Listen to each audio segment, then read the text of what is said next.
All right, then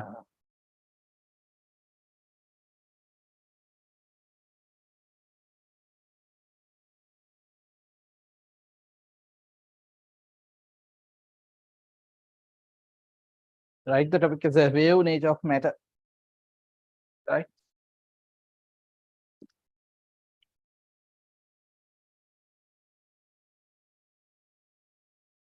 Wave nature, wave behavior of matter.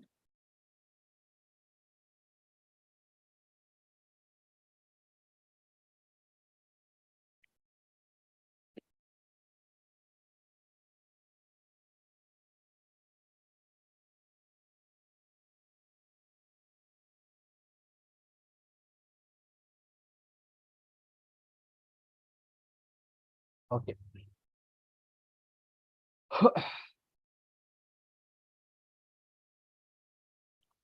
And here we are going to discuss that's according to the photoelectric effect, you can say that's when the electromagnetic radiation, when the hits on the matter, so matter can, that's having an interaction between the wave and particle.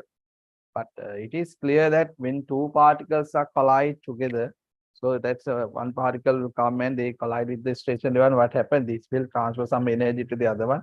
The other one is moving. So it's in classical mechanics clearly explained.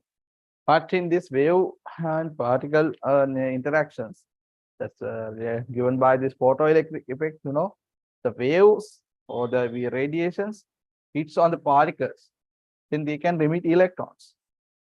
So it means that then the waves or the radiations can also be act as a particle. So okay, so that we call the wave nature of the particle, because particle also having that can be behave as waves. A wave also can behave as a particle. The both we call it a duality, right? There's a wave particle duality we call, because every matter can be act as a wave, and every wave can be act as a particle. So here we going to discuss about the relationship. If matter can act as a wave, so we call those are the matter waves. The electron can, the beam of electron, we can assume it as a wave, right? It's a beam of electrons are forming. We can consider it as a. So there are some many scientific findings to prove this behavior of matters, right? So we know that basically the wave properties, there are 5 wave properties we have already discussed: the reflection, refraction, interference, diffraction, and polarization. These are wave properties. But this reflection, refraction, we can't see on the materials, right? And if you consider about the properties of matters, yes, they're having a momentum, they're having a velocity like that. We can explain that, right? So there's waves of the matters also can be considered as this. This shows this reflection, refraction. We can show by some experiment we call the Young double slit experiment. It's done for the lights. They given some results. The same results we can obtain using electron beams too. So that means the wave and electron beam are just similar. They're having a similarities, right? So the that electron beam also shows the diffraction. It simply say that if you use the single slit there, and when you send some wave once, we can see diffraction like this. So when you see uh, that's a intensity region, in the middle you can see the larger intensity, and then they go into the back, the intensity will be going down like this. But we use this is a wave thing. And if you use the electron beam for this experiment, that also spread like this. If the electron only be passing through the straight forward without diffraction, you can see the electrons on the screen at this point, directed to this point only. But you can see electrons in these areas also. That means the electrons are also diffract as waves. So this is one of the experiments they done to observe this behavior. So that means the electron beam also can be considered as a waves. Let's to write there. Right there. There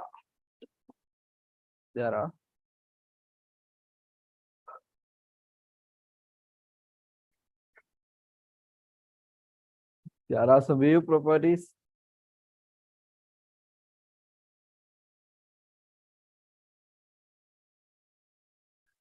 There are some wave properties.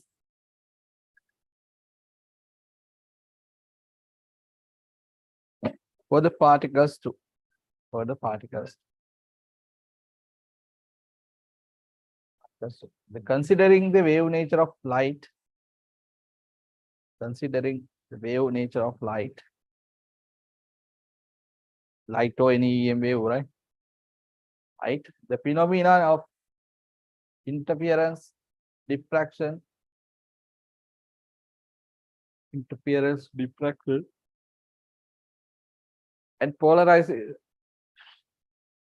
polarization could be explained successful. Could be explained successful.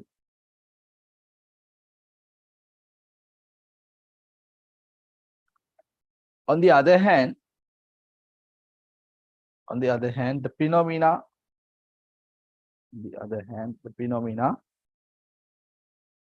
relating to energy and momentum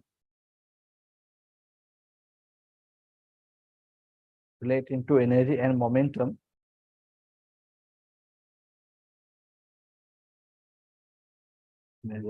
such as photoelectric effect have been explained. Such as photoelectric effect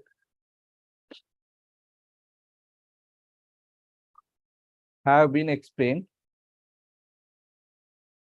based on the quantum nature of the radiation.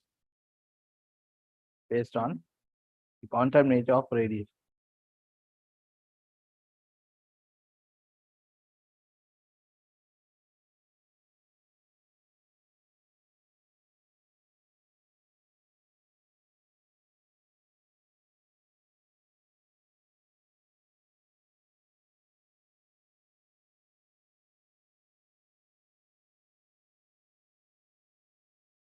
Okay. Then in the photoelectric effect, the photoelectric effect,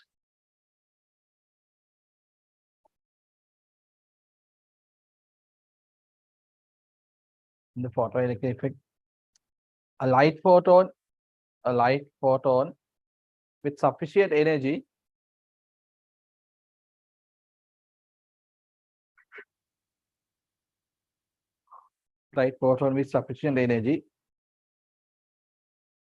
is incident on a metal surface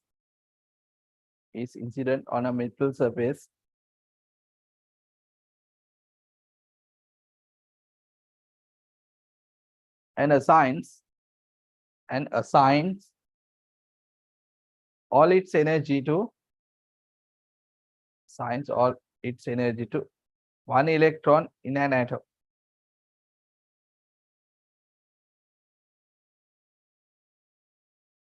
One electron in an atom, and then that electron is emitted. And then that electron is emitted from the metal surface.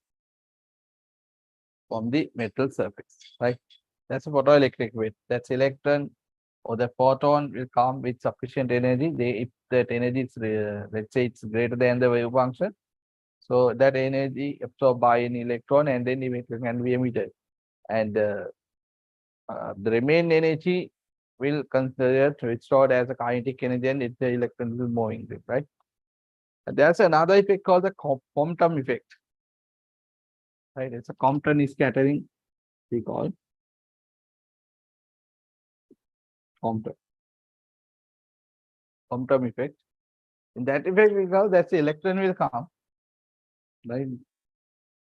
And this atomic inner electron collide, this coming electron will scattered, and this one also scattered to the another way, like that. Some energy transferred to this rest electron, and the electron will get moving. That's remaining energy, the electron will scatter. Right? That's called the Compton scattering. So In that case, also this kind of in the photoelectric effect, the energy should be sufficient to remove the electron. But if that energy is not sufficient, then the Compton scattering happens because the electron is not removed here. This coming one will be scattered. Another process is there. If two electrons are collide like this, they can make a pair, and this new the two pairs they are moving with some velocity. We call it a pair production. Okay, then after this, right there, the Compton effect. The Compton effect is the Compton effect is the scattering of a photon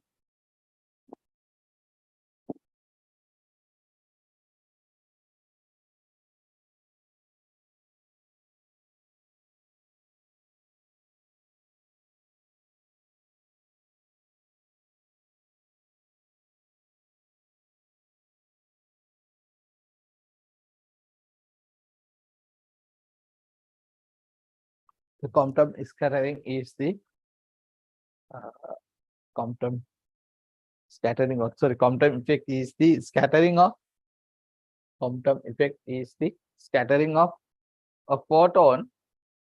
It is photon, right? Photon photon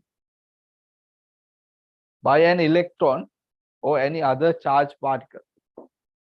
By an electron or any other charged particle.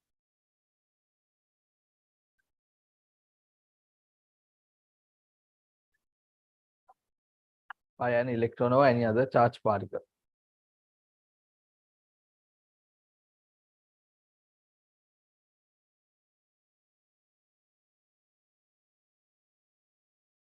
In this case, in addition to its direction change, in this case, in addition to direction change,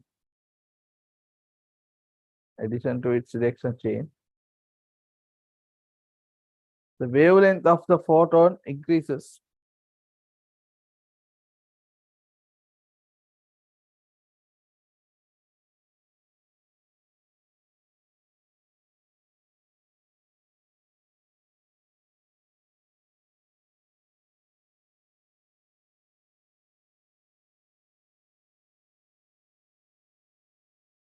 In addition to its direction change, wavelength of the photon increases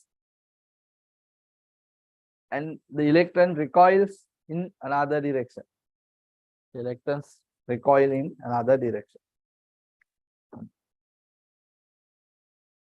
So the photon beams will come and the electron is there, scattered, and it's recoiled the electron to the other side.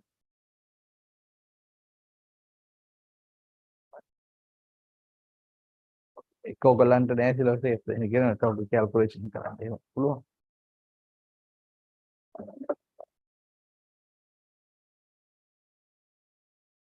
Then right, both these phenomena, the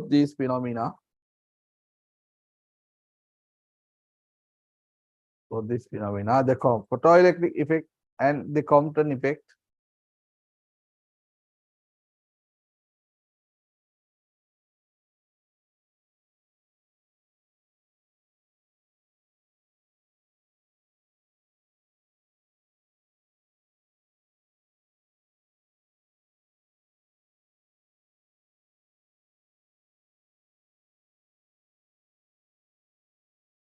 both these phenomena, the photoelectric effect and the Compton effect,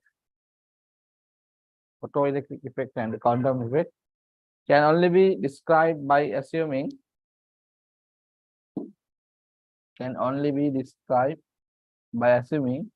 the particle aspects of radiation and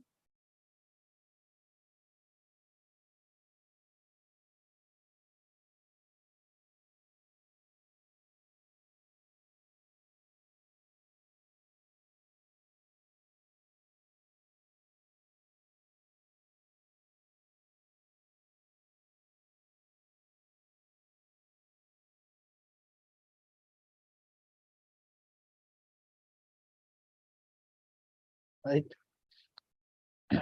For spherical Compton effects can only be described by assuming the particle aspects of the radiation, and not by wave theory of radiation, and not by wave theory of radiation.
All right.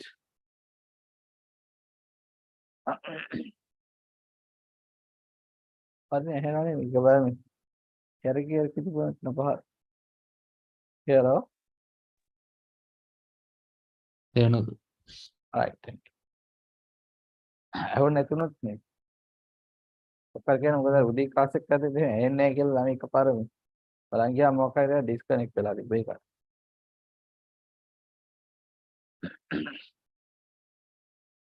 Okay, that's this was effects you can uh, explain using the wave theory of radiation. That's a radiation we consider as wave.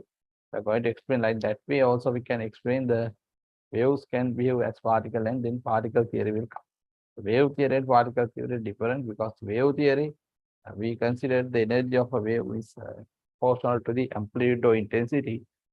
But in the particle theory, we can consider energy proportional to the frequency of the wave. Right?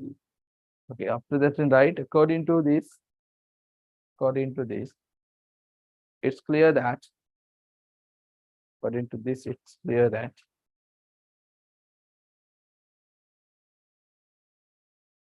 the radiation on some occasions, the radiations or lights or waves, right? Radiation in some occasions behaves as waves, and on some other occasions behaves as particles.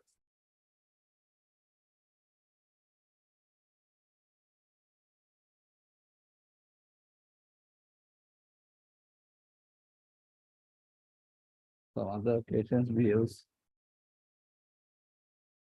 as particles.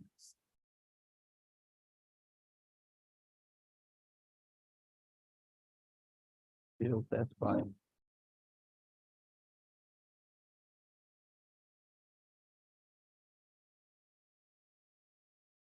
And this dual behavior, this dual behavior is known as wave particle duality of radiation.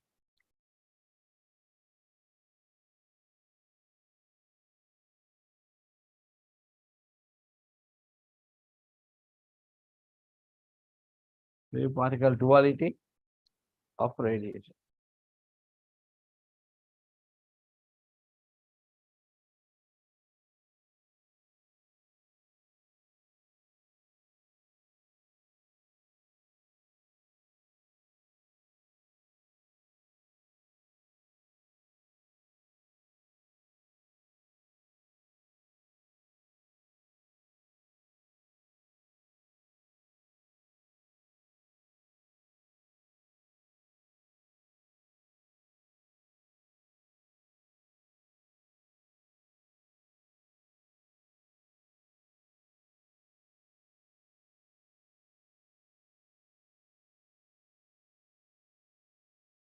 Okay.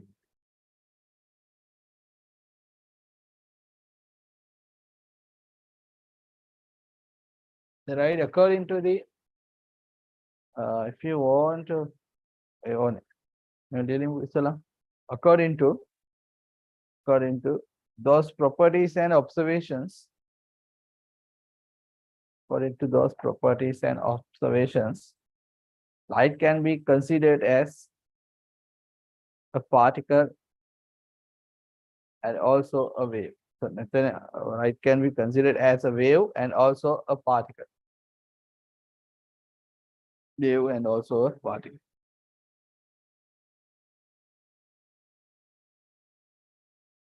So light shows the wave properties. Light shows the wave properties such as diffraction and interference. Diffraction and interference.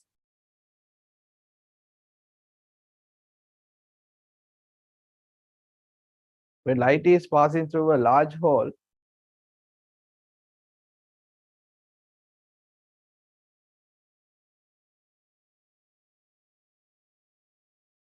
when light is passing through a large hole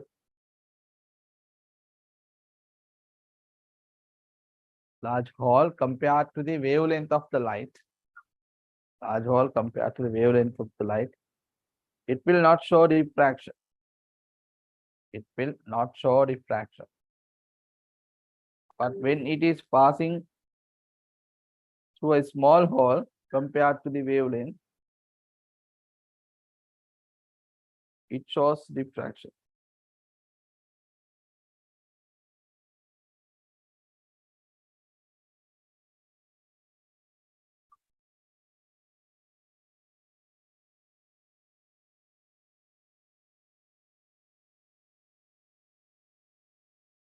Shows diffraction, right?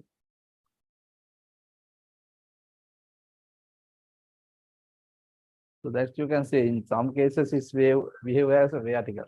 When you passing through the large hole, no diffraction mean it's just particle like behavior is there, this moving.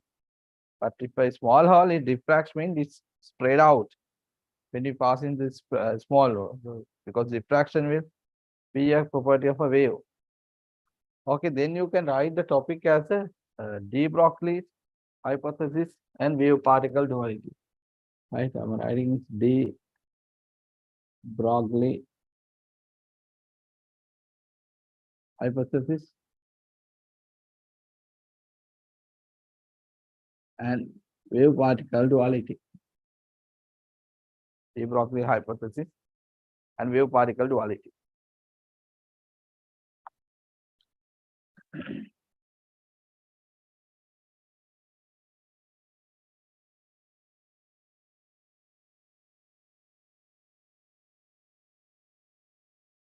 So this is that de Broglie relationship for matter waves actually.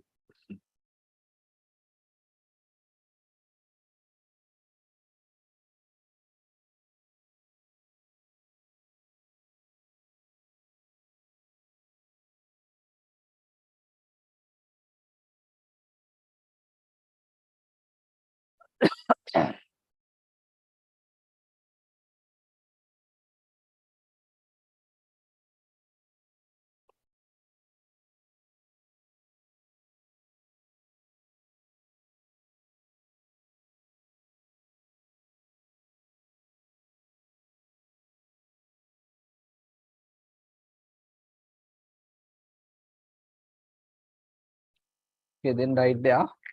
According to the de Broglie's hypothesis, wave or radiations, waves or radiations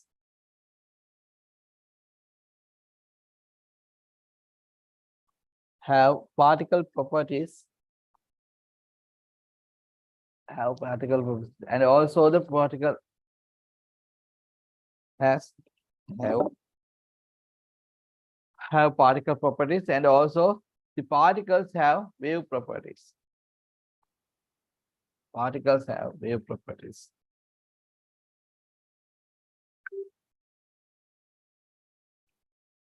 That means the any matter or radiations has. That means any matter and radiations have.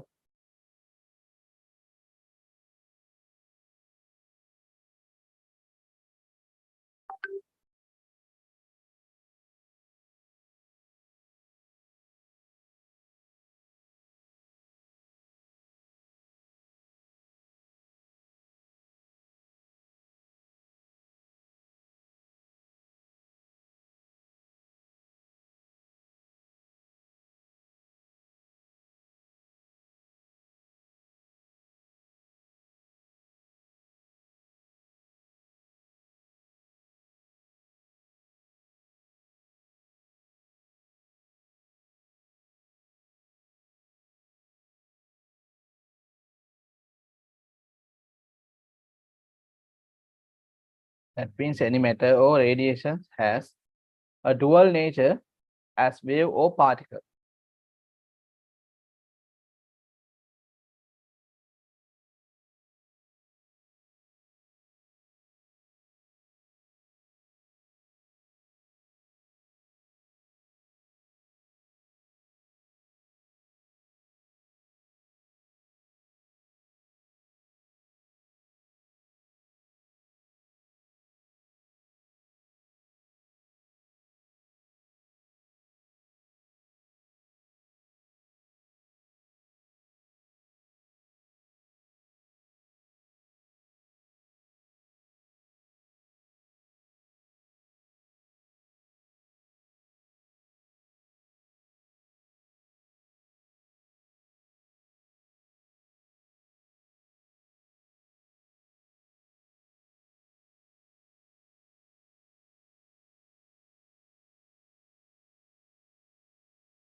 Okay.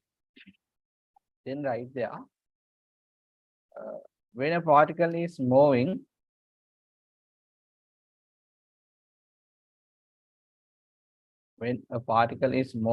it's more likely to behave as when a particle is moving, it's more likely to behave as a wave. Behave as a wave.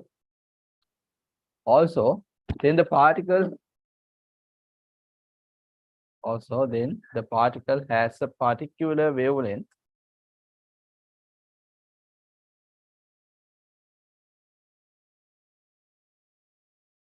So then the particle have particular wavelength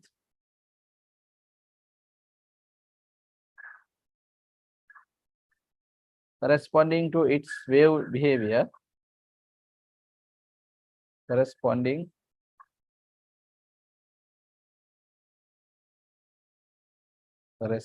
to its wave behavior.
Okay, then right.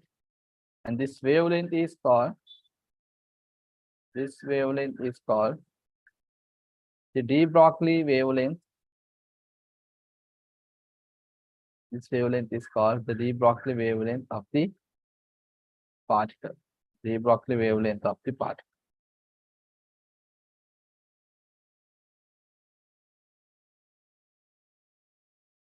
And such waves are known as de Broglie waves or matter waves.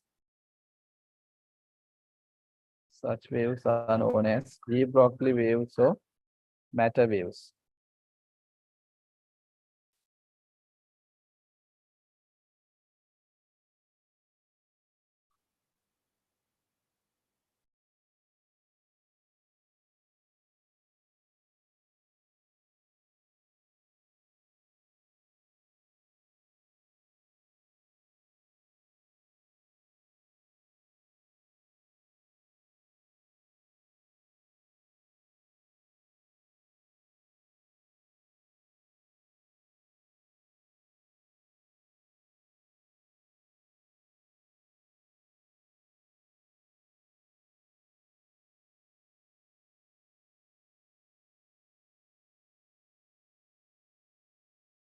Okay.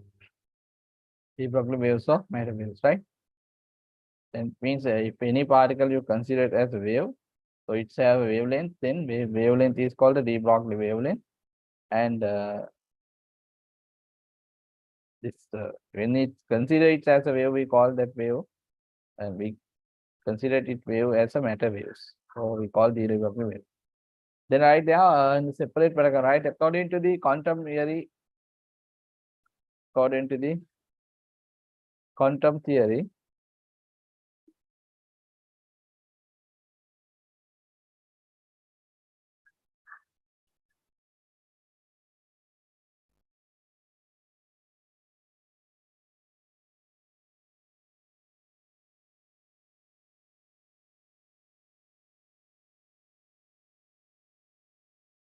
according to the quantum theory, and the Einstein's mass energy relationship, and the Einstein's mass energy relationship,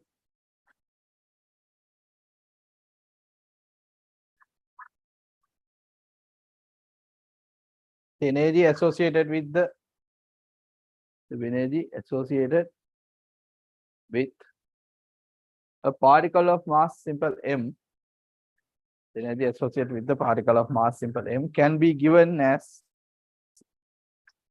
can be given as E equals mc square. E equals mc square. Right, this equation. E equals mc square, right? This is the energy equivalence, or the mass equivalence for energy. And where c is the speed of light in vacuum. Let's see into the right. The right is the speed of light in free space. Free space means vacuum.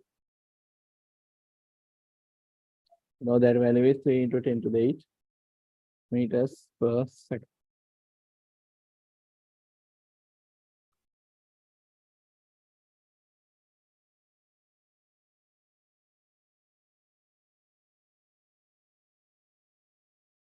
Okay, you know that the previous case we consider the Einstein equation for the energy of a photon having a frequency f. We can write if the energy of the right energy of a photon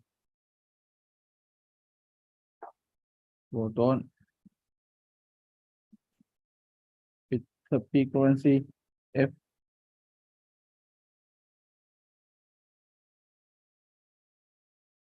right, energy of a photon with the frequency of having a cannot having a frequency f. You can write then, you already know this one, it is E equals hf. Previously we discussed.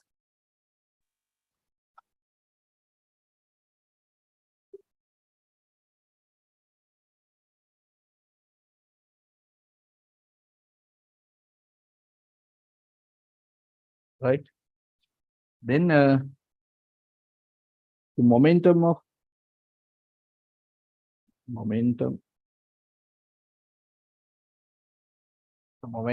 photon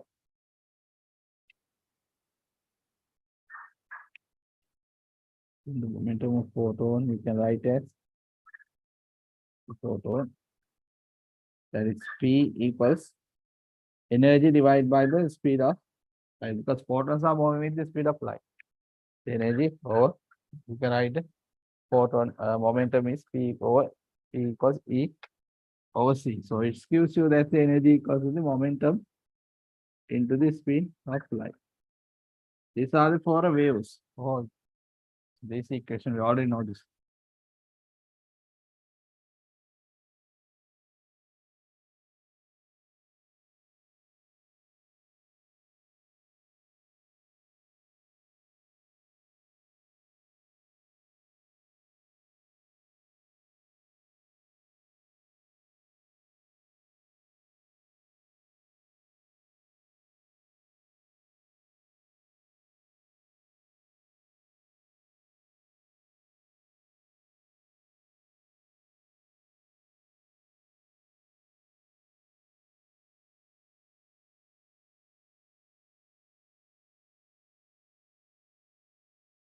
Then right, this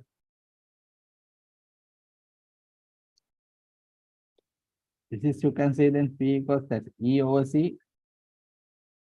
So the E is HF over C, right? What is this HF over C then? We know that the F equals C lambda. So the C equals F lambda. HF over C equals F lambda. Then FF cancel. So it gives you that the momentum equals H divided by lambda. So here this is this relationship given you that this momentum is a particle property. We normally know that the momentum is given for the particles and lambda is given for the waves. So this is the relationship between this wave and particle. Right? So it gives you that wave particle duality. If any particle which having the momentum p, it has the wavelength the larger the momentum, smaller the wavelength. Smaller the momentum, very larger wavelength. You can see here. That's why, because the very heavy bodies also can behave as a waves, but their wavelength is very because larger momentum, so it's smaller wavelength. The wavelength is very small there, right? It's called the de Broglie wavelength.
Okay, that's according to the de Broglie argument. With this relationship, you can write only for the particle waves only or matter waves only, right? If you want, you can write, put a sign right there. This relationship holds for particle waves or matter waves only.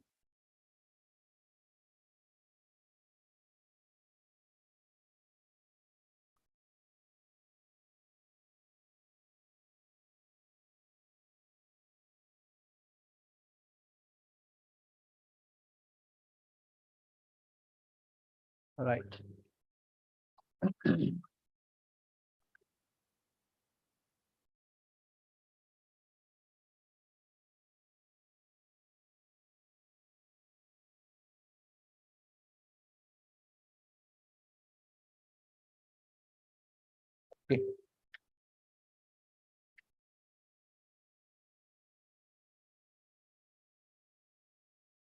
It was say Venomally, and therefore, if a particle of mass simple m, therefore, if a particle of mass simple m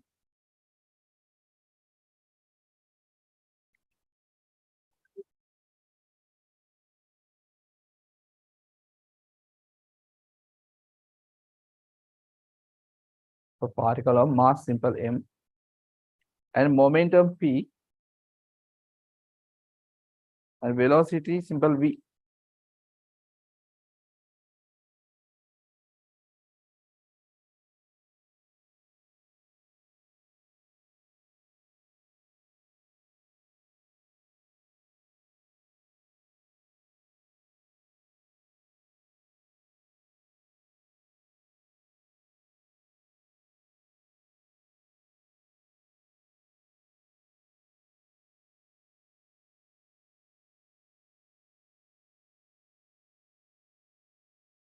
Momentum p and velocity v behaves as a wave,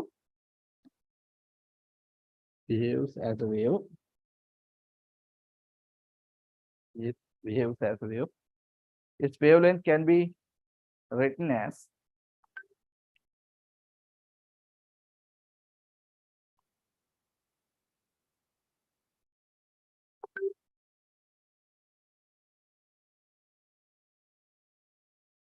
behaves as. That's right then.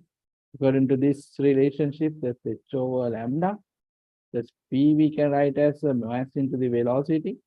So then you can substitute there. So therefore, it's equals to h over lambda 2. So then the lambda is equals to the h over mv. So for a particle with moving with the velocity v, you can write this relationship gives you this is a de Broglie wavelength of the particle. De Broglie's wavelength, right? MCQ H is the Planck constant here. That's de Broglie wave. You know this according to this relation. Actually, the based on this relationship, the electron microscope are constructed, right? Why? If you move the electrons much faster, if V is very faster, then this lambda you can reduce much smaller. If it's smaller the lambda, means this wave, that particle can be moved through a atoms. That's normal, let's say normal lights, they're having wavelength in the range of nanometer, 400 to 700 nanometers. Those light waves can pass in through a gaps. It is very, that's compared to that wavelength only. If that gap is very smaller than this wavelength, those waves, light waves also cannot be passing through it. So then it will not given more data, more details. But if you can accelerate the electron as the de-Broglie wavelength is much smaller, like in angstrom range, then you can send the electron beams into the atom. So then the atomic spaces, the electron can go into there, and they gives more details. So that's the base, the principle based on the electron microscope. So we can see much more data inside them.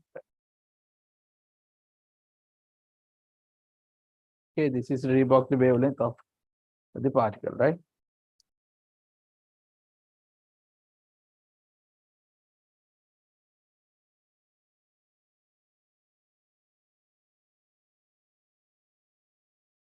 There's no matter the particle will should have a charge or uncharged. It's no matter about it. So this de Broglie wavelength is not considering about the charge or uncharged particle, right? The part only any particle you can apply this.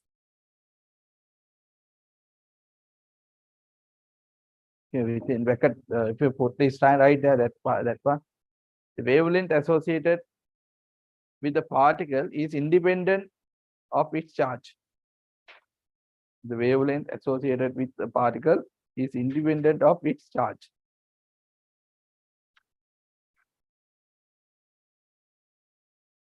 So it means the de Broglie wavelength. So de Broglie waves. It means the de Broglie waves are not electromagnetic waves. Not electromagnetic waves.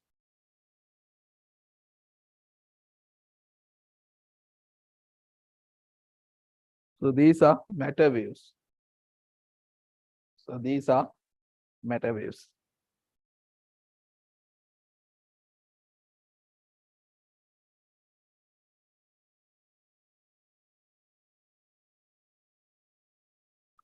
Slide example.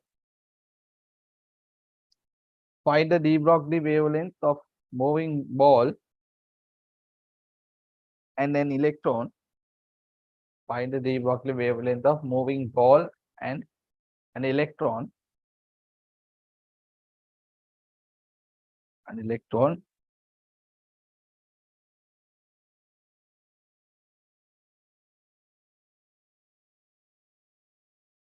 Then write the mass of the ball and electron are the masses of the ball and electron are masses of the ball and electrons are 0.14 kilogram and 9.11 into 10 to the minus 31 kilogram respectively. And their velocities are 22 meters per second and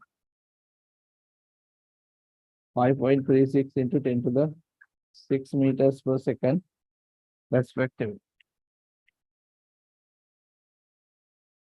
So right at 5.8. 5.8 kilohertz.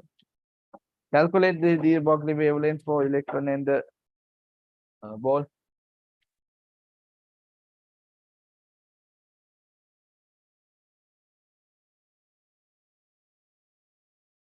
Tell me the answers.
2.15 10 to the power 34 ആക്കുമായിരുന്നു. 10 to the power key. 2.15 into 10 to the power minus 34. 34 is. Oh, very. ഇത്തേക്ക് 1.25 10 to the power minus 10.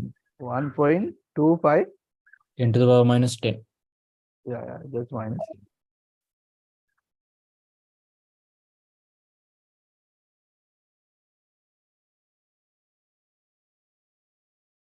That ball has the lambda 1, let's say it's 2.15 into 10 to the minus 34 meters, and this one is 0.126 nanometers. That's 1.26 into 10 to the minus 10 meters. So you can see here this, the ball has very small wavelength. Very small wavelength means it cannot be detected. So then the heavy body is more likely to behave as particles, not a wave. But these electrons, when we moving faster, they behave as waves, because its wavelength is in the measurable range. You can get a clear idea about. If you accelerate an electron through the electrodes, let's say under the potential difference V, the negative to positive, the electron or any charge particle you can move there under the potential difference V. You know that at this end they take the velocity, let's say u. So then there's kinetic energy gain, Ke gain, that's equal to the potential energy loss. So work done, right? The work done under this potential difference. Okay.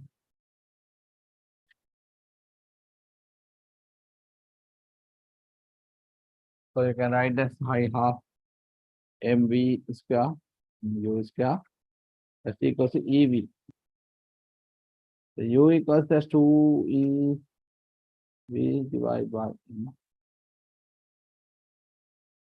so then the de Broglie wavelength you can write h over p, that h over mv, that's h over u, let's say m 2 ev m square root of, and then the wavelength you can write h over 2 mev. With the given something, de Broglie wavelength you can get using the potential difference across the two plates and the charge of the particle you moved. If instead of E here, if you're given the charge of a particle is Q, you can write as Q also. And mass of the particle is similar in here. So again, I take relations. Pull on.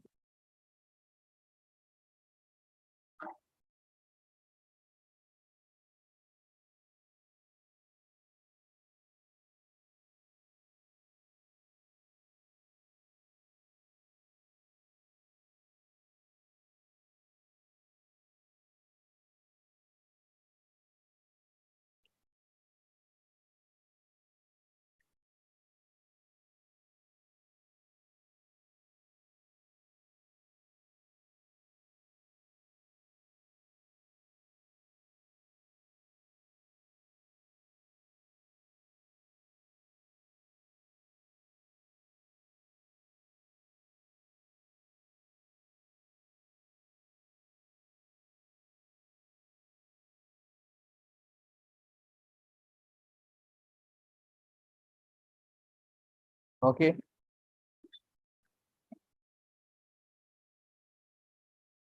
All right. Then write small topic as a diffraction of electrons. Diffractions of electrons.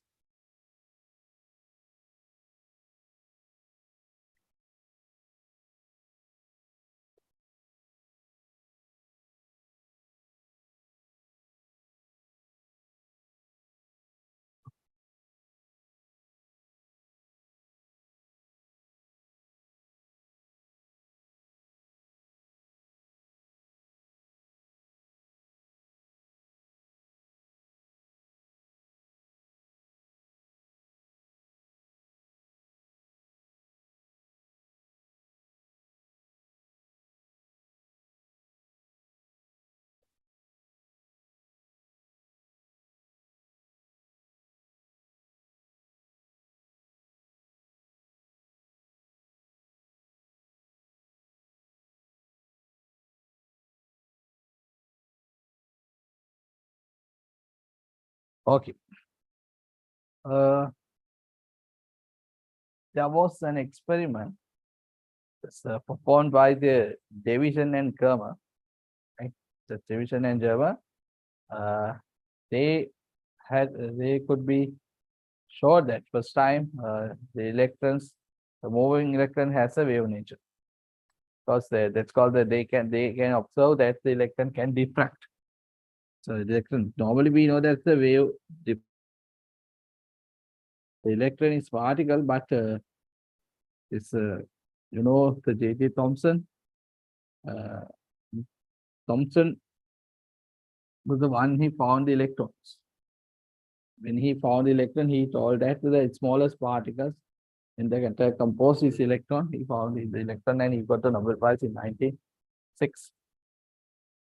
But after 30 years, his son, the Forgot Thomson, and this division, they confirmed that electron is behaves as a not a particle, it's behaves as a wave. And then also they won the Nobel Prize in that year, right? First, the electron was a particle and they won the Nobel Prize. And then his son showed that it's not a particle, it's a wave. It has a wave behavior. And then they also won the Nobel Prize, right? The same thing. Okay. Uh, there are experiments they can show. Then they confirm the de Broglie's hypothesis. So de Broglie's wave particle theory, they confirmed it. Okay, you write there, small thing is right there. Uh, they write the scientists, two American scientists, Davison and Germer, Davison and Germer, verified for the first time that moving electron has a wave nature. Verified for the first time that a moving electron has a wave nature.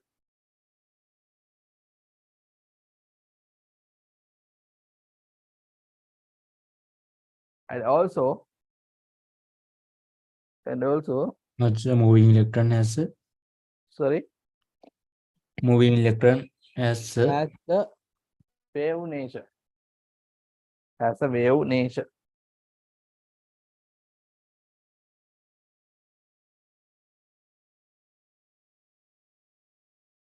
Then right after that Thomson, after that the J.P. Thomson, right? J.P. Thomson, that means the Forgot Thomson. After that, Forgot Thomson or J.P. Thomson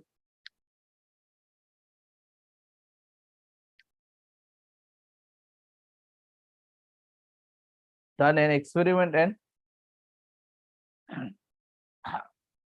Thomson was done an experiment and the similar results were obtained. Similar results were obtained.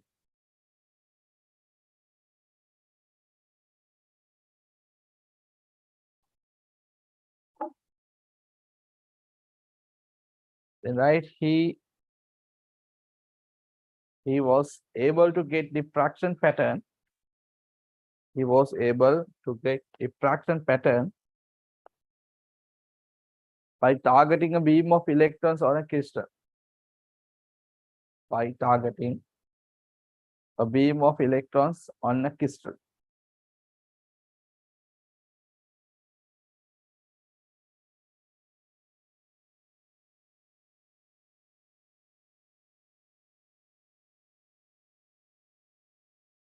Right, it's confirmed and it confirmed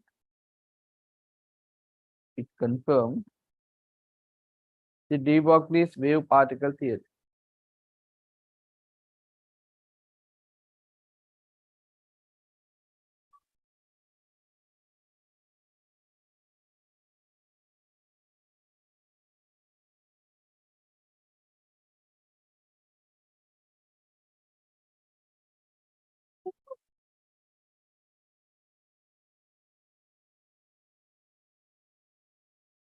Okay. Then right there, now these are not the waves. It's the electron beam, E beam. D beam is passed through the single slit like this.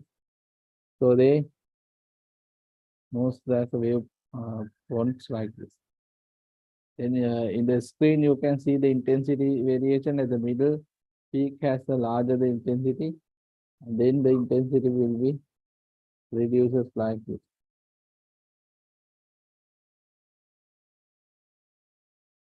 They absorb some electrons in these areas also, right? So this is the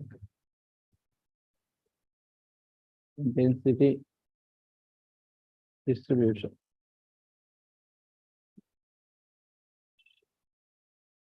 on the electron on the screen. So this is the diffraction of electrons. The electron beam you consider. Electron beam also diffract as wave. Make a particle but at the horse, so slit, the electron are deviated to the other direction, so then it has diffraction property.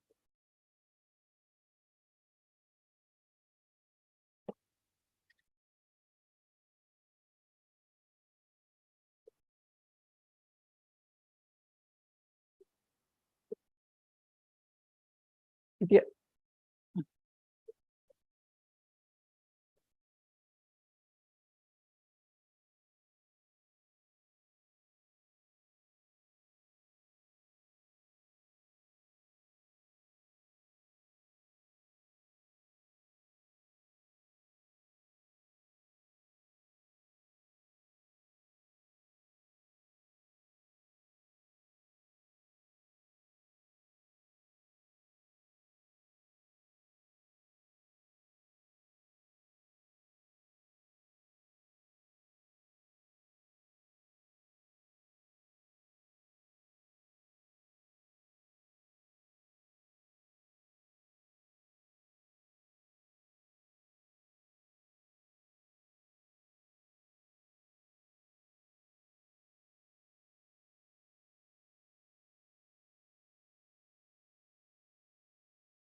Huh. Hers. Then write the electron microscope. Electron microscope.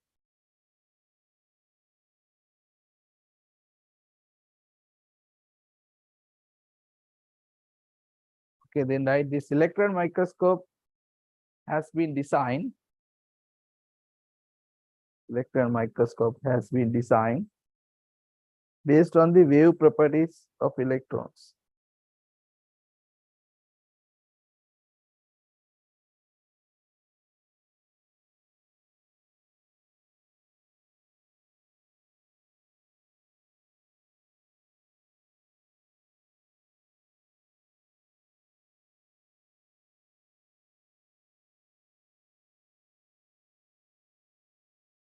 Based on the wave properties of the electron.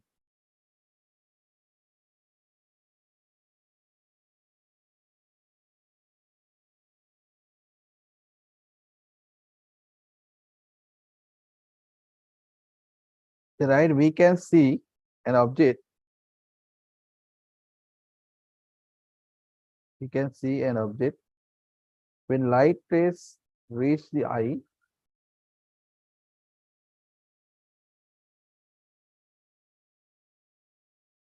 Light rays reach the eye after being reflected by that object.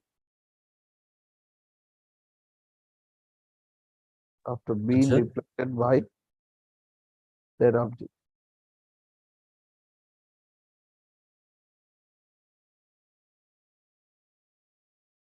If the object is smaller than the wavelength of the light used, if the object is smaller than the wavelength of the light used,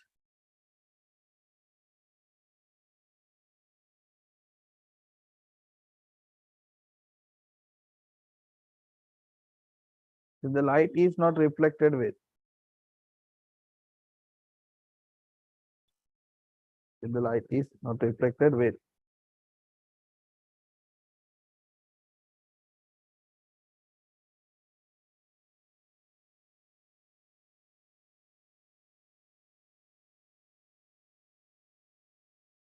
Because of this reason,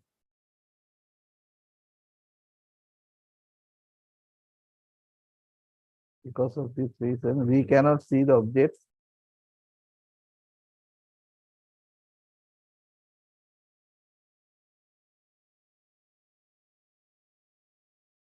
We cannot see the object even with the help of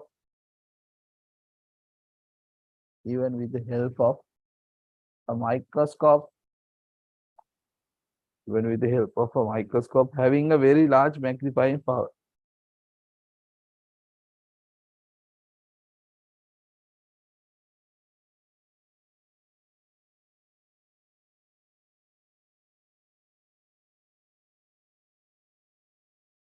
Okay, so wait a minute. As the wavelength of visible light is about 400 to 700 nanometers, as the wavelength of visible light is about 400 to 700 nanometers,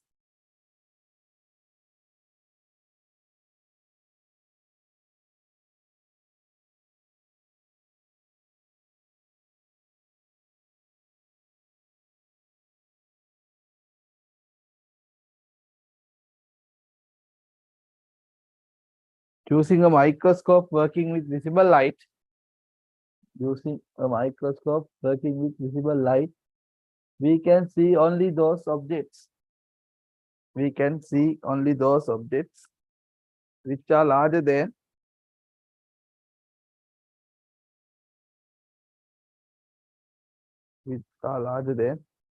400 nanometers.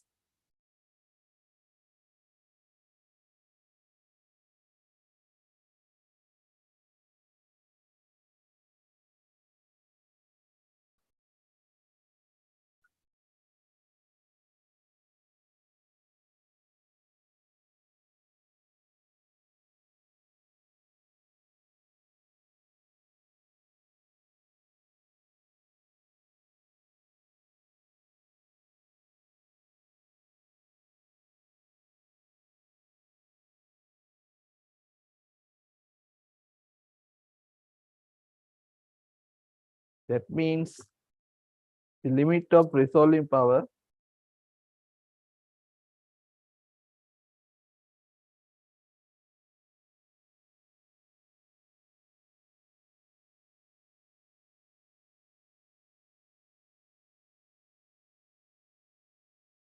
That means the limit of resolving power.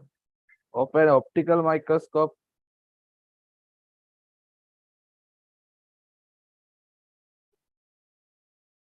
Open optical microscope. Obtainable is about 400 nanometers.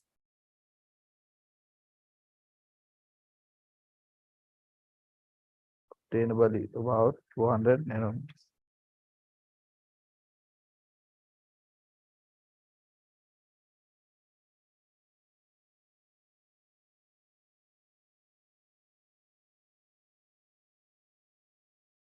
Actually, under the electrons have wave properties.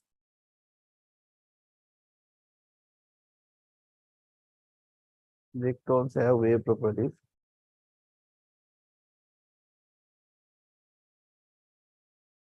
Therefore,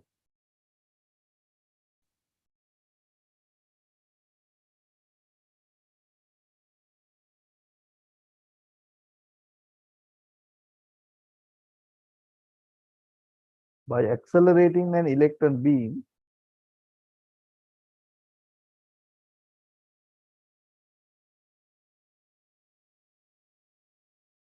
accelerating an electron beam to a high velocity,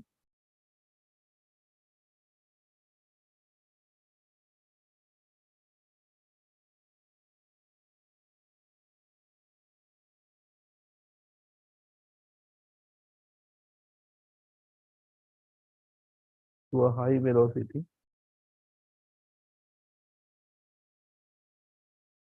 waves of very short wavelength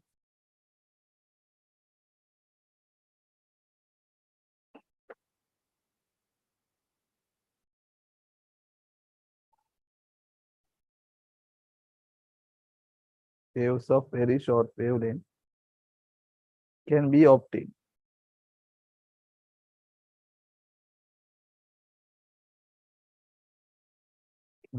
Using those waves,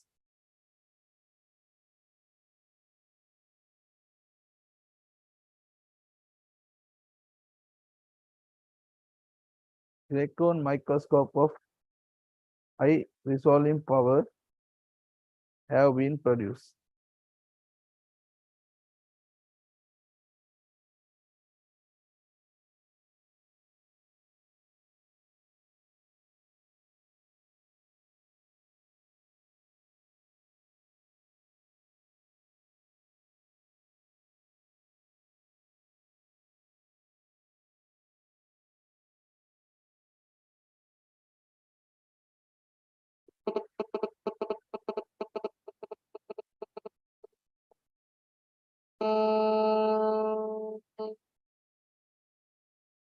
Okay, give me a minute.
හරි. Then electron one going again. If you accelerate if you can accelerate, that electron can be accelerated very fast, right? You can achieve larger velocity, so then momentum can be increased, so the Bernoulli wavelength is reduced then. So then the electron beam you can use to calculate this.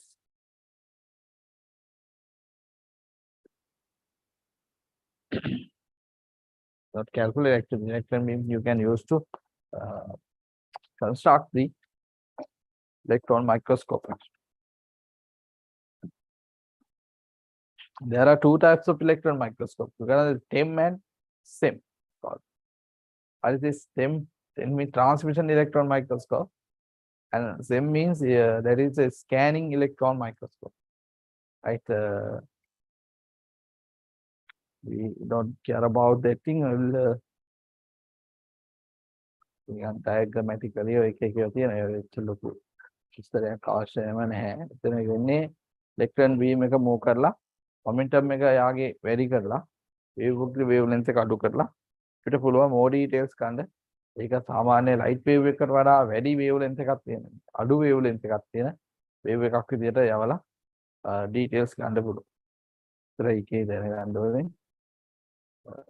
ලොකු දෙයක් නෙමෙයි අර කතා කරපු equation වලට අනුව D Broglie equation එකට. So සාමාන්‍යයෙන් අපි consider කරලා compare කරලා optical microscope එකක් එක්ක electron microscope එකක්. එතකොට සාමාන්‍ය magnification එකේ electron microscope එකකින් ගන්න පුළුවන් more than 10 to the power 5 magnification. But light microscope is limited up to 15,000 magnification. And also the wavelength, the resolution it's about 0.2 micrometers for optical microscope. And electron microscope is about 0.5 nanometers resolution. Resolution can small gap aduma gap again 0.5 nanometer විතර difference එකක් measure බලන්න පුළුවන්. හරි. ඒකට ඔය වගේ පොඩි properties ටිකක් තියෙනවා. මෙතන ඉස්සරහම ගන්න. So we'll discuss then the X-rays. ඊට පස්සේ අපි ඉගෙන ගමු X-rays ගැන. හරි.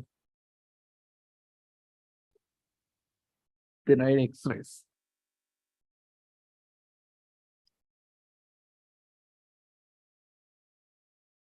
X-ray. And in the X-ray production. That's Cook's.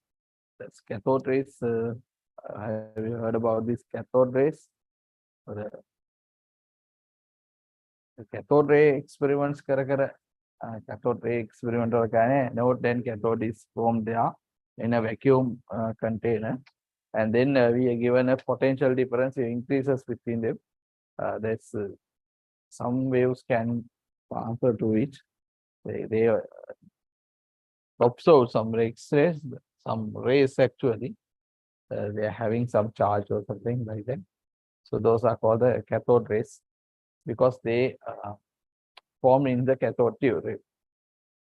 They course experiments in Natal Tamai Ronjan humping X-rays detected. The 1895 William Rogers who found these X-rays and who observed that these rays can have an ability to give any fluorescence to the photographic plates, and they can move penetrate through the matter also. X-rays also because X-rays having very small wavelength in that wavelength is about 0.1 angstrom. It's very small, so that's why they can transfer to they penetrate to the matters.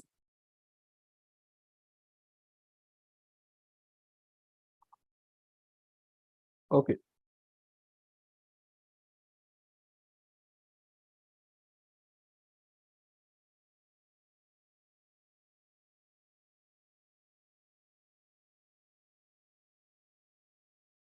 First to write there, X-rays are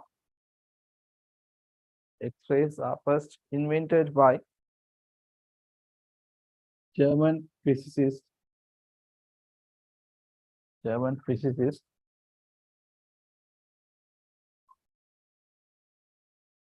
It is approximated by German physicist Wilhelm.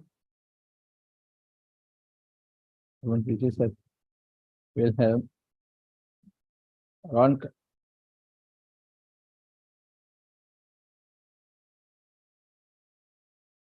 Signature by the German physicist Wilhelm Röntgen. In 1895. 1895. Right, this was a byproduct. This was a byproduct of cathode ray experiment. Of cathode ray experiment. Right, X-rays can make luminance. X-rays can make illuminations on photographic films. Illumination on photographic film when incident on it.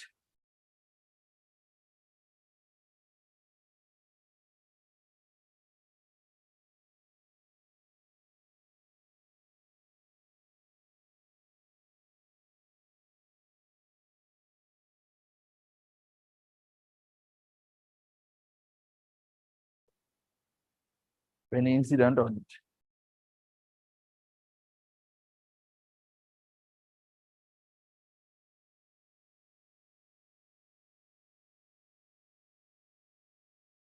And also the X-rays can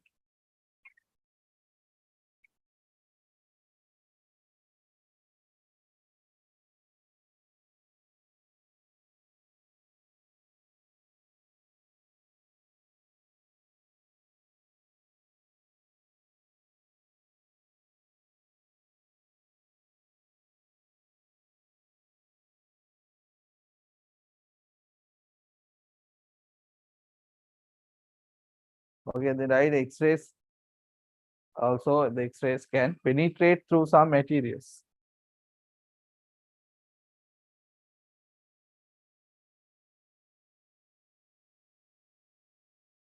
Okay, can penetrate through the papers or the glass or the steel.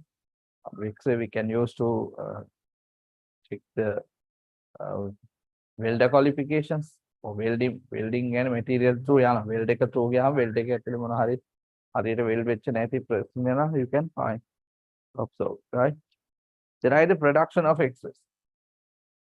පිට වැදගත් වෙන්නේ production of X-rays.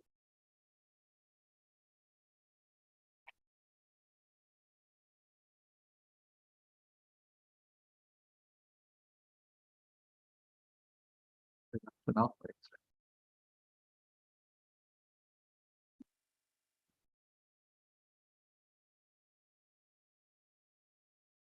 So මේ X-ray හැදෙන්නේ මෙහෙම. Fast moving electron beam එකක්. The electron beam is moving faster and they hits on a target material. Then this electron beam suddenly decelerate. And then due to this deceleration, the energy converted to the X-rays. That's 0.1% energy converted to the energy. The other 99%, 99 actually, 99% will converted to as a heat. Right? Due to the sudden deceleration of the electron beam when they collide with the target material, so these new waves are produced. Those are called X-rays, right? So then right there, the X-ray radiation or X-rays, the X-rays are created by or are produced by taking energy from electron,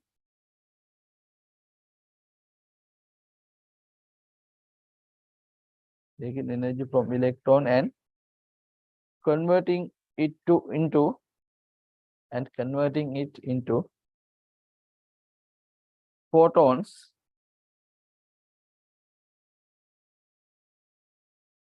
with appropriate energies.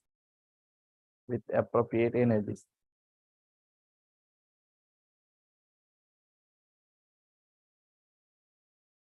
This energy conversion takes place within X-ray tube. This energy conversion takes place within X-ray tube. So then write the high speed of electron beam. High speed of electron beam emitted from a cathode. Emitted from a cathode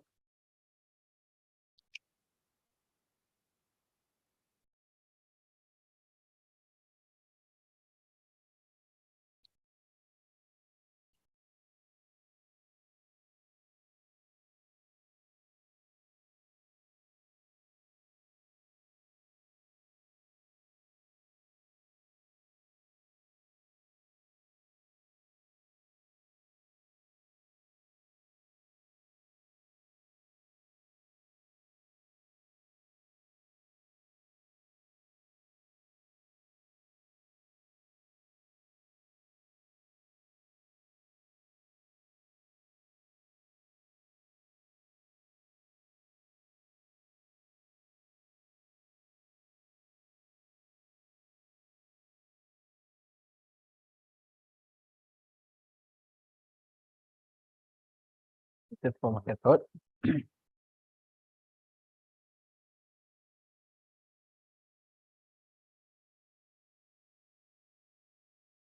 And the cathode hits the metal target within bracket, write the anode. Metal target, we call it the anode. The metal target within bracket, write the anode.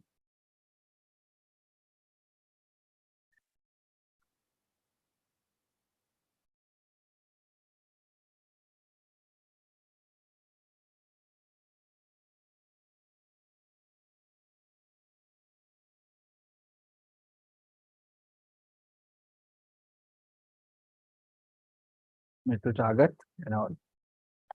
Then in about 1% of energies, 1% of energies converted into X-ray, converted into X-rays, and other 99% is converted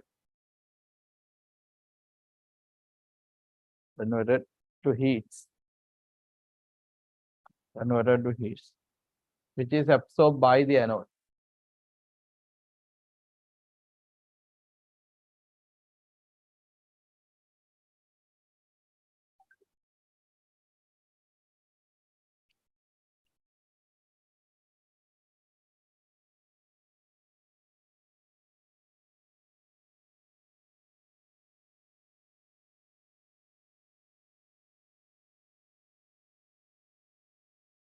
And these electrons are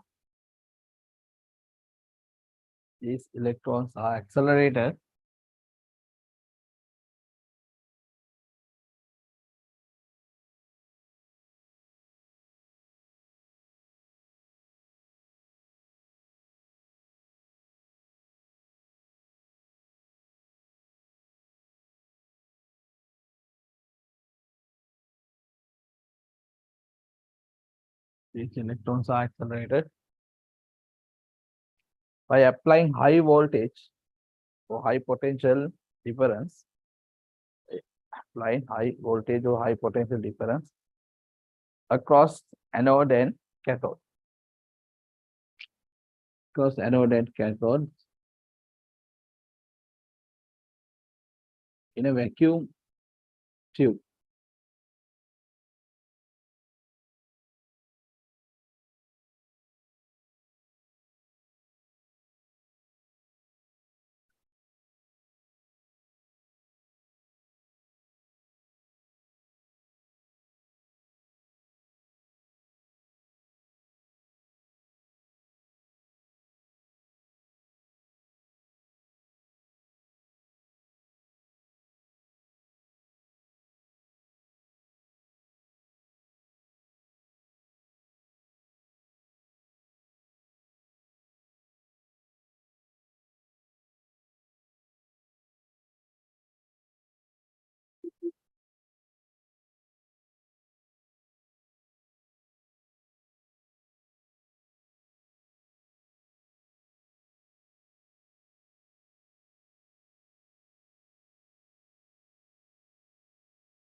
Okay, this is the X-ray tube, right? It's negative and it's positive. And this is a cathode. This side is anode. And this smaller piece I'm putting there. So that's a target. Metal, normally anode is made with a copper. This target is made with a tungsten like the very high melting point at the material again. Target. This anode. And this one is a cathode. And that's a filament. Filament is produce the electrons. When they heated the filament, they produce the electrons because of thermionic emission, through the thermionic emission.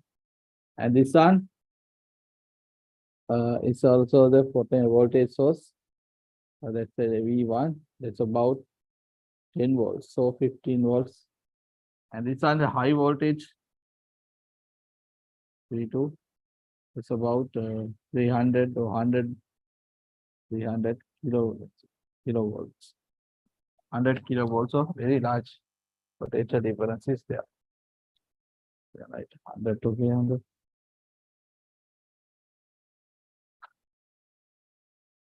And when they emit the electrons,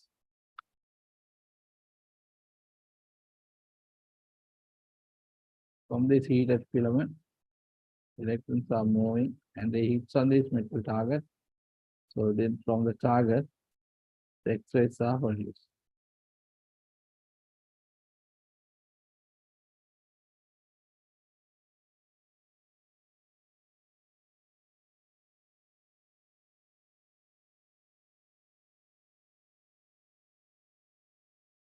This is a glass envelope.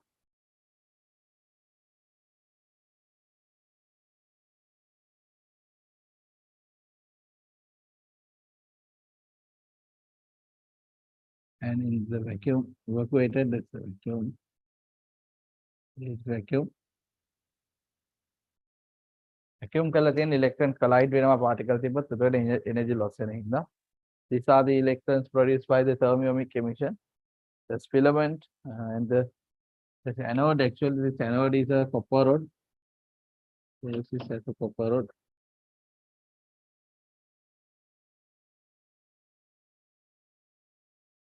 And we can රත් වෙන හින්දා cool කරන්න සාමාන්‍ය cooling system එකකුත් ඔකේ තියෙනවා. ඔක මෙතන ඔන්න. The target is normally measured made with tungsten.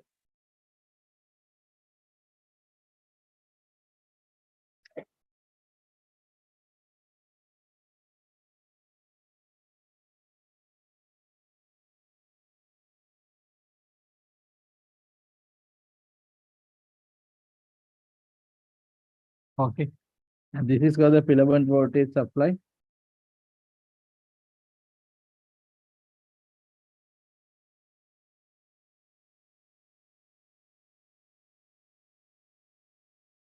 The high voltage supply. Because this high voltage we need to accelerate the electrons through this vacuum chamber.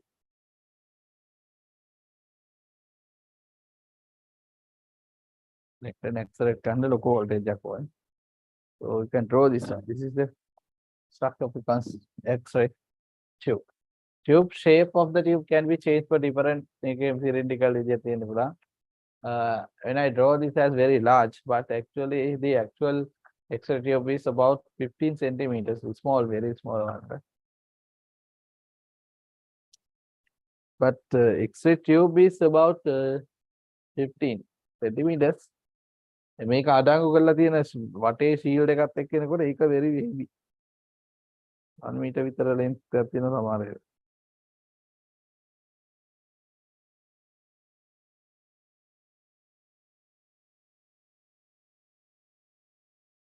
By adjusting this one, you can increase the energy. The energy of X-ray produce X-rays can be increased. By changing this smaller filament one, you can increase the current. That means the intensity of the produce X.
දැන් ඉවරලා කියන්න පුතේ.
හරිද? ඉවරයි. ඔව්. හරි.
Okay, then right there.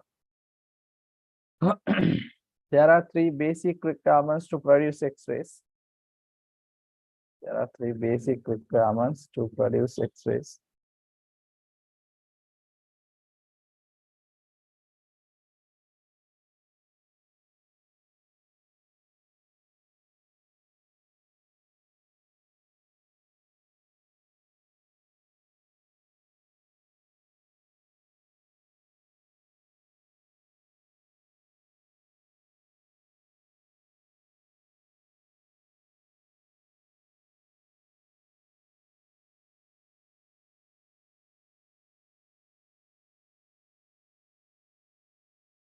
Produce X-rays. The first one, right?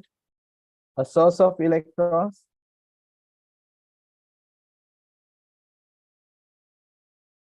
A source of electrons.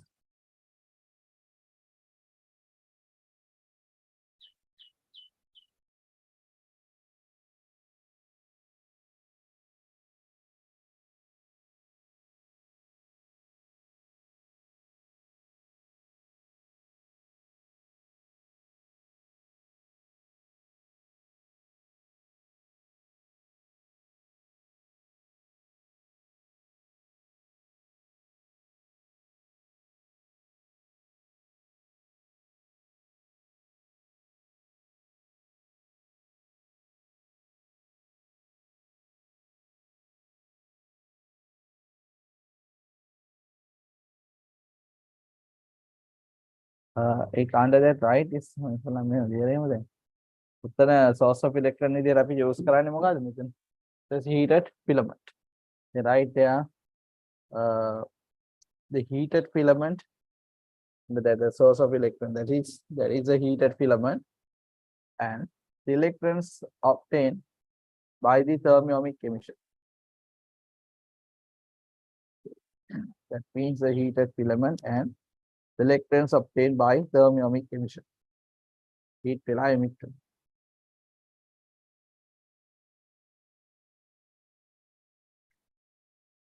Okay, then the second one, right? Second requirement is that there should be some device or something to accelerate the electrons.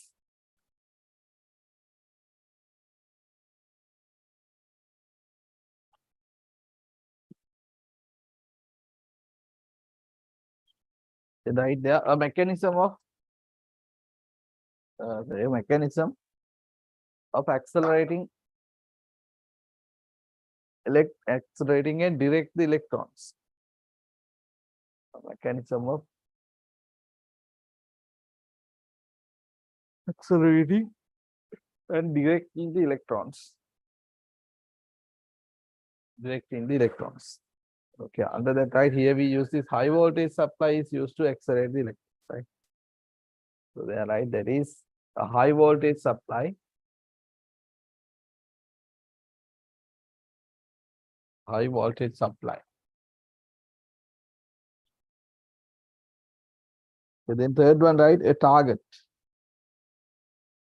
The target to electrons to bombard it. To bombard කියන එක විතර වැදිලා රට්ටනේ වෙලා යා energy එක a target to electrons to bombard.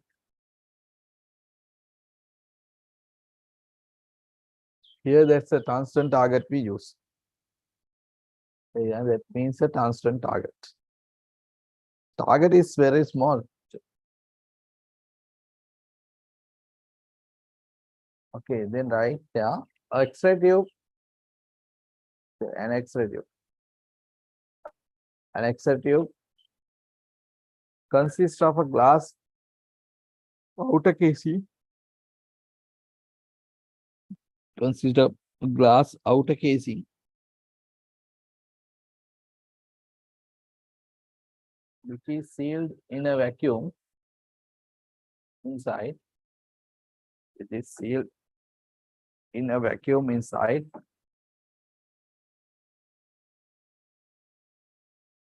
Inside, which there are just on the cathode,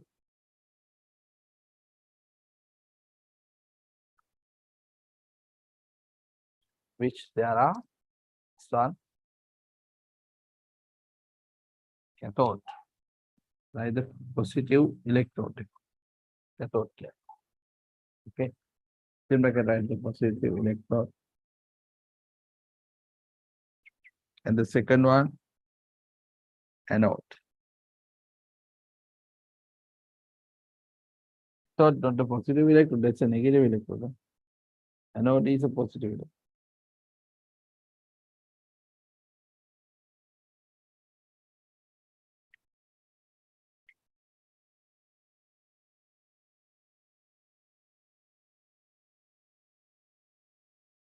Okay.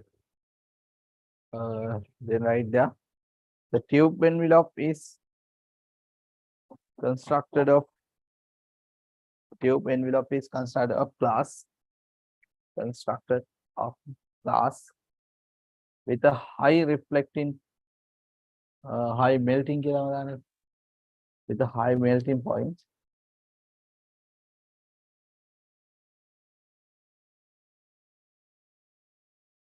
High melting point to withstand intense heat generated at the anode.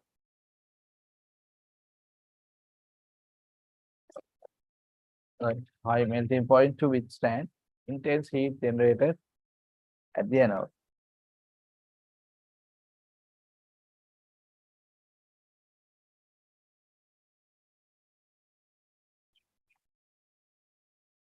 Then a high vacuum environment for the tube elements.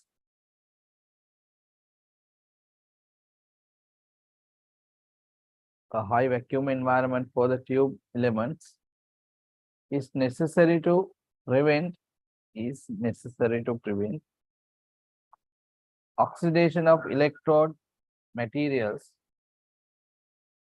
Prevent the oxidation of electrode materials.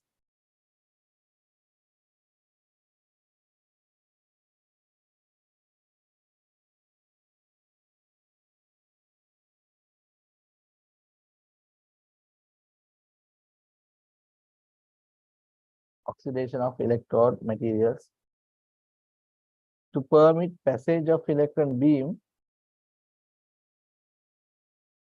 To permit passage of electron beam.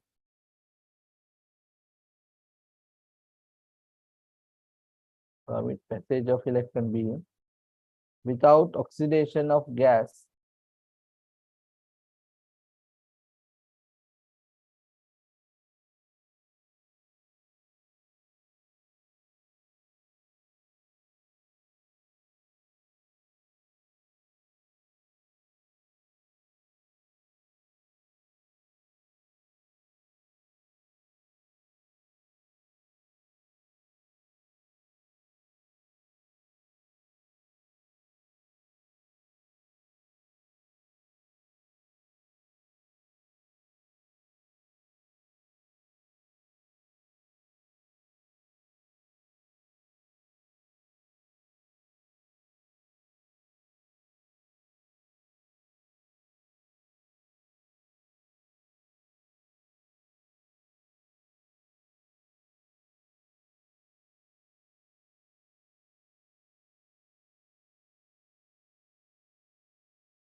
හරි නේද?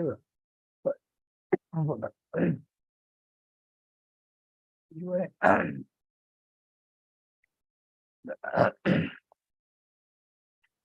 Okay. Okay, right. Why we use this highway?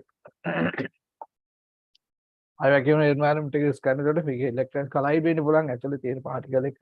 but energy එක loss වෙනවා. ඒක to prevent that thing use this high vacuum environment, right? To do it without the passage of electron beam without ionization or without emission. ionization without ionization of gas within the tube in the group and to provide provide insulation between electrodes. Provide insulation between electrodes. Electrodes, right? Then we cathode එකේ මොකද වෙන්නේ? පස්සේ වෙනම යන්න.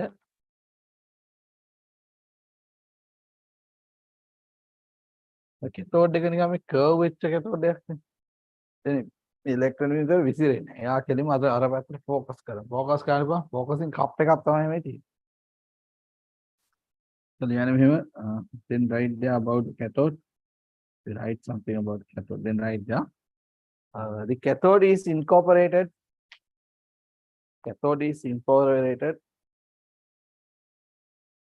with concave focusing cup. With concave focusing cup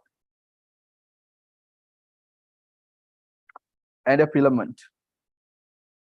Focusing cup and a filament.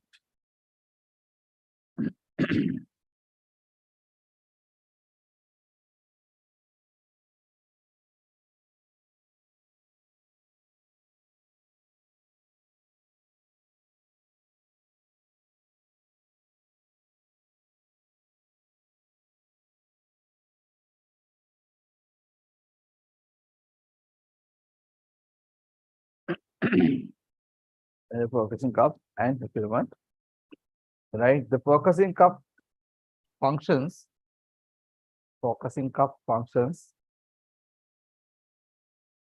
as a lens to direct electrons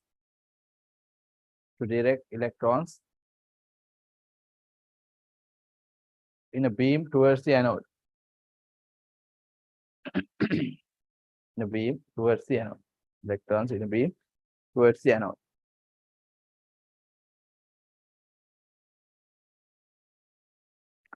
The filament is usually a coil of wire. Filament is usually a coil of tungsten wire. Coil of tungsten wire.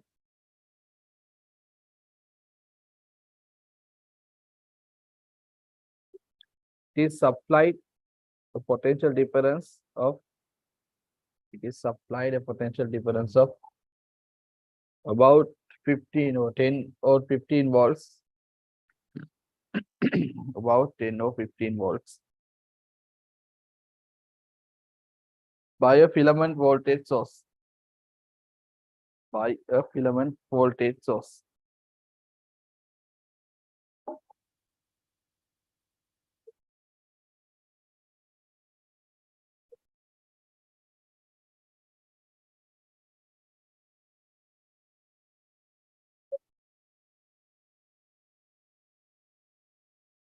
Then write any change in applied voltage.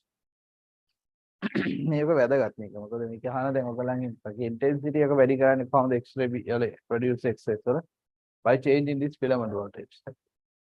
Any change in filament voltage or applied voltage to the filament,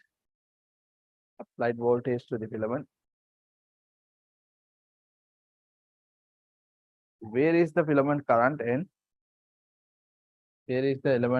and the number of electrons emitted.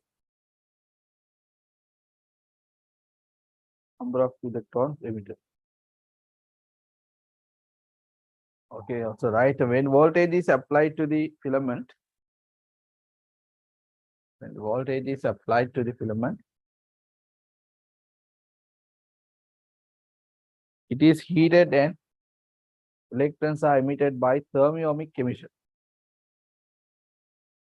It is heated and electrons are emitted by thermiomic emission.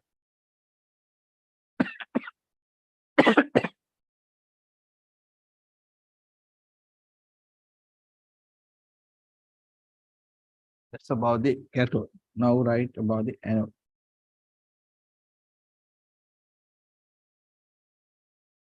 Now write about the anode. මේක ඉතින් ඔය ප්‍රශ්නයක් ඇහුවොත් ඒ වගේම තමයි අහන්නේ වල anode purpose of that. මෙතන වෙන්නේ photoelectric emission එකේ converse effect එක. photoelectric effect එක උනේ radiation වැදිලා electron ගැලවිච්ච එක. මෙතන වෙන්නේ electron වැදිලා radiation emitted. Okay, then write the anode is a metallic electrode. Anode is a metallic electrode. Metallic electrode. Within bracket write this copper rod. Then the පාවිච්චි කරන්නේ copper rod එකක් ගොඩක්. Copper rod.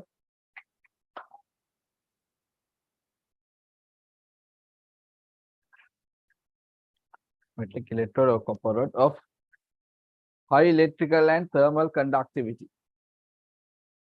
Of high electrical and thermal conductivity. It consists of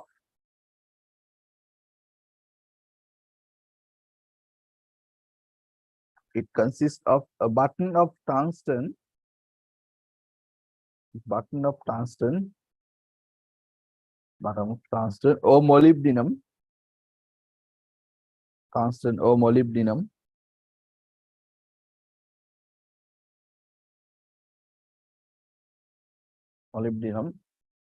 or gold or platinum.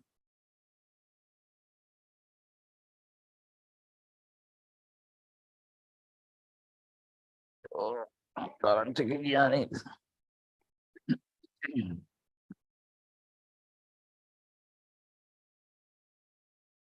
give me a minute please.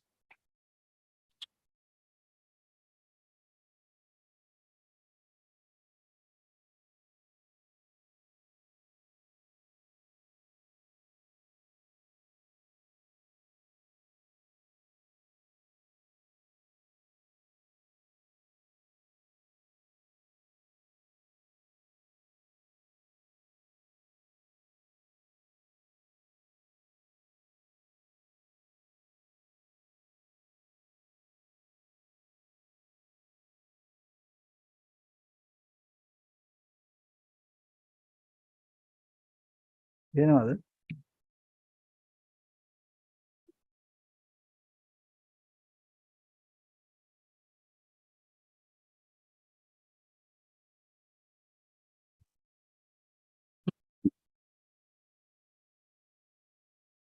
පේනව නේද?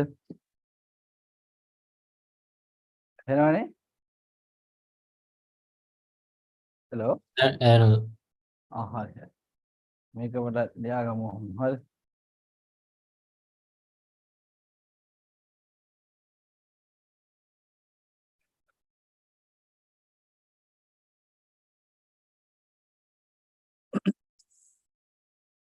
Okay.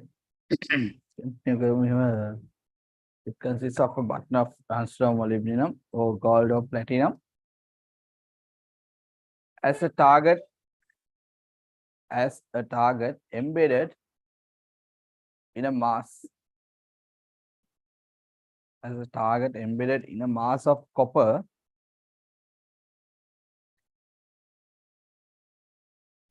to conduct much of heat generated.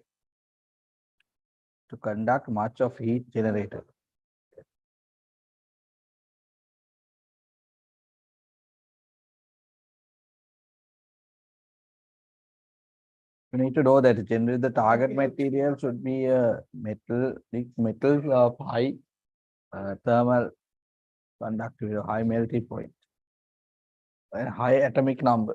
The target material should be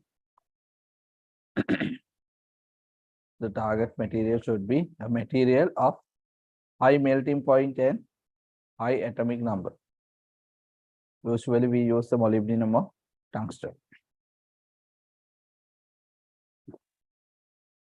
Okay, then the producing process if you given a high voltage across this anode, cathode and the anode, the electrons are emitted when you have small voltage supply.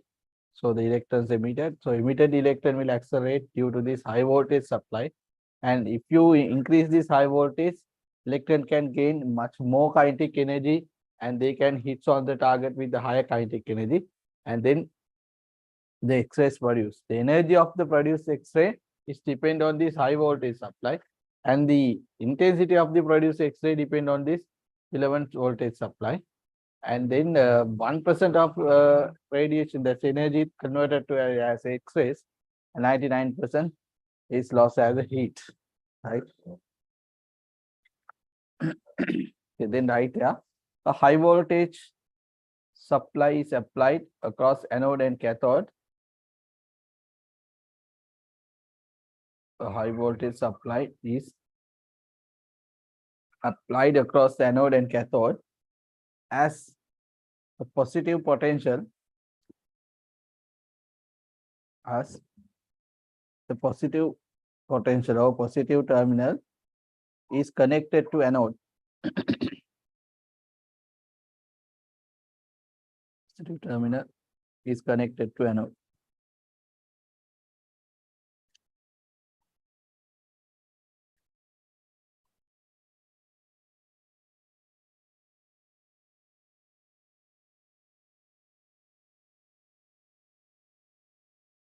And this potential difference is called the accelerated potential difference. Accelerated potential difference. Right, due to this potential difference or this high voltage, due to this high voltage, due to this high voltage, the emitted electrons from cathode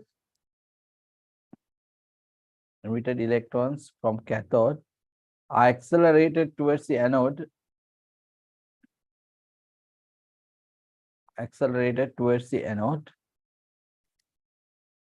and then gain a very high kinetic energy. And they gain very high kinetic energy.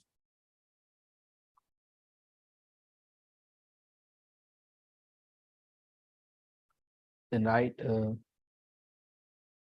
the tube is fully vacuumed. The tube is fully vacuumed to reduce kinetic energy loss. To reduce kinetic energy loss due to the collision with air particles. Due to the collision with air particles.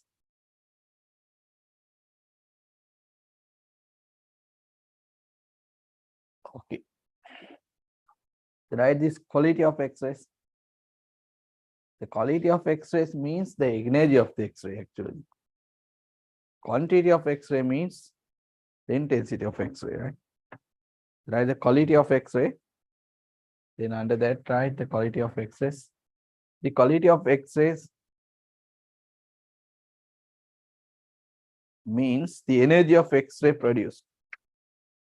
Quality of X-ray means the energy of X-ray produced. And it is determined by the high voltage supply. It is determined by the high voltage supply. High voltage supply across anode and cathode. Across anode and cathode.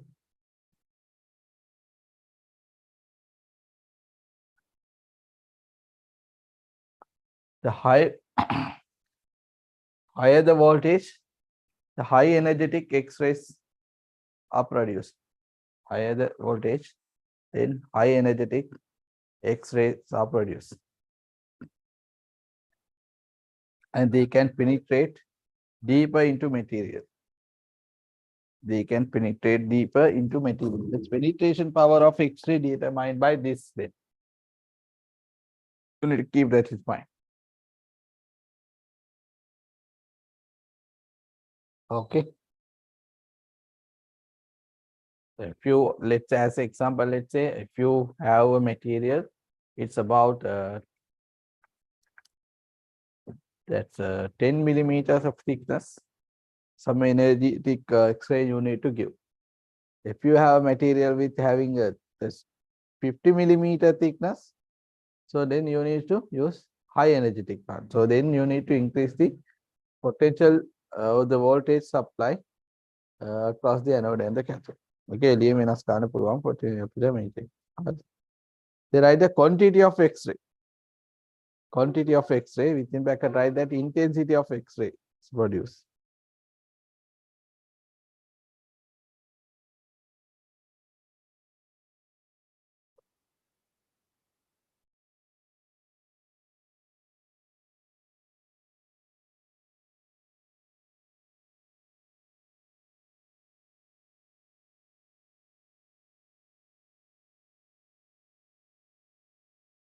They write this. The number of X-ray photons produced per second. The number of X-ray photons produced per second is known as the intensity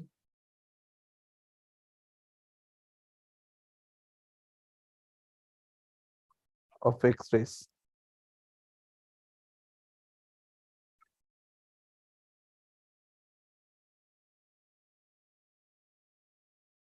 Right, it is determined by, or it is depend on, it is determined by the filament voltage supply.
Here it write generally the approximate tube current in X-ray tube is about 1 milliampere to 10 amperes. 10 milliamperes. Milliamperes 1 milliampere to 10 milliampere විතර current එකක් තමයි ඔය tube එක ඇතුළේ තියෙන්නේ.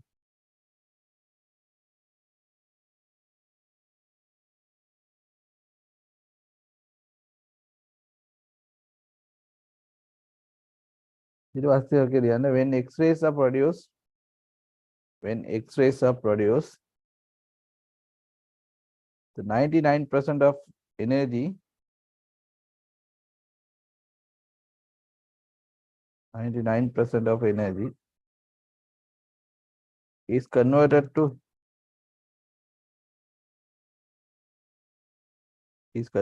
heat.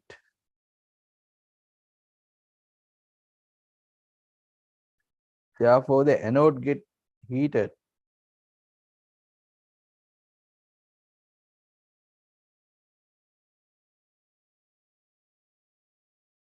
Anode get heated.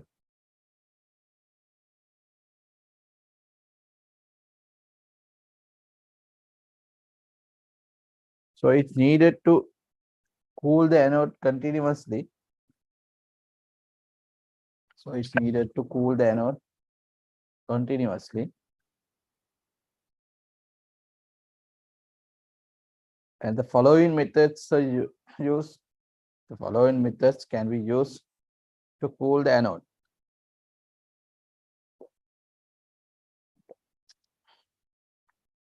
Okay, that's first one is the cooling by radiating heat. That means you can use a fan.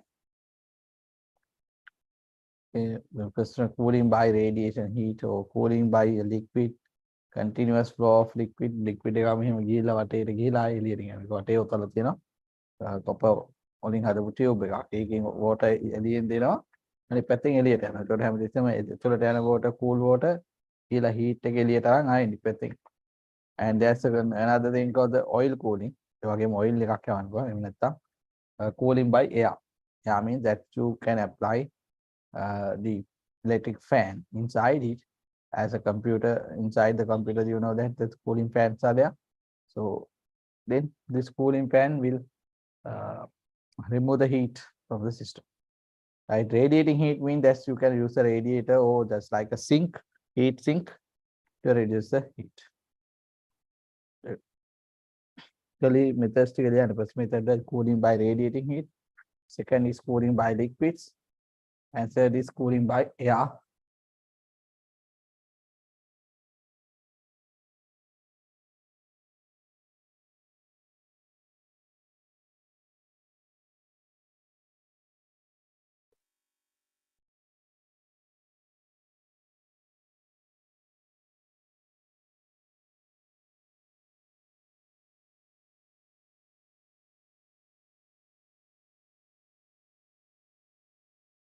Okay.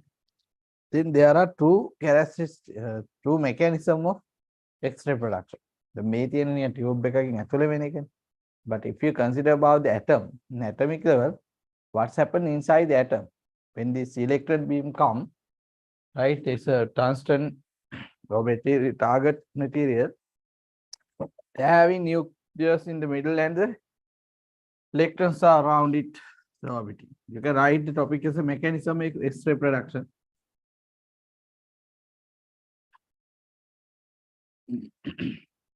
Mechanism of X-ray production.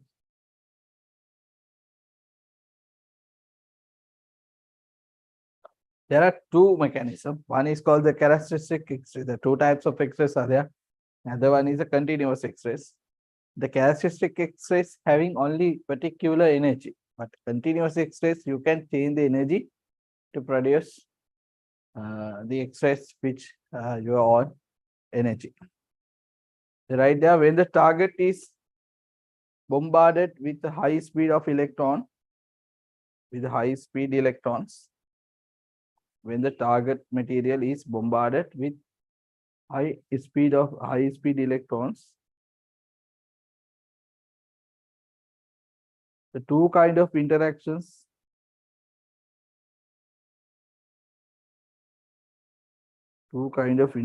can be happen or can be occurred.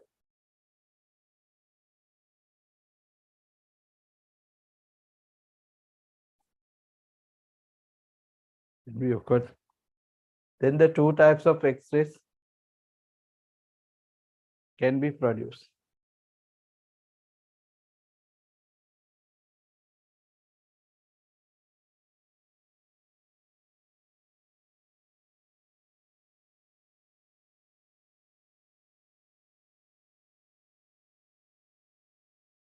Two types of X-rays can be produced. The first one, write the characteristic X-rays.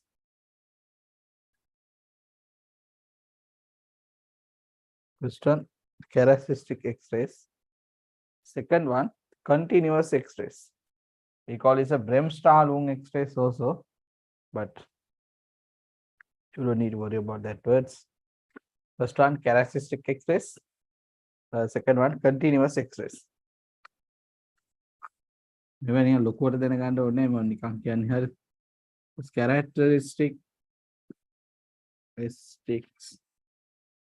X-rays මේ පැත්තේ යන්නේ continuous X-rays.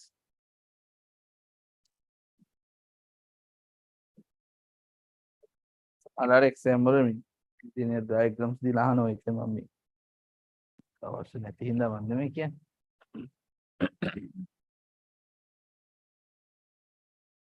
මේ nucleus එක තියෙනවා ඒක වටේ තියෙනවා energy levels. හරි. දැන් මේකේ තියෙනවානේ electrons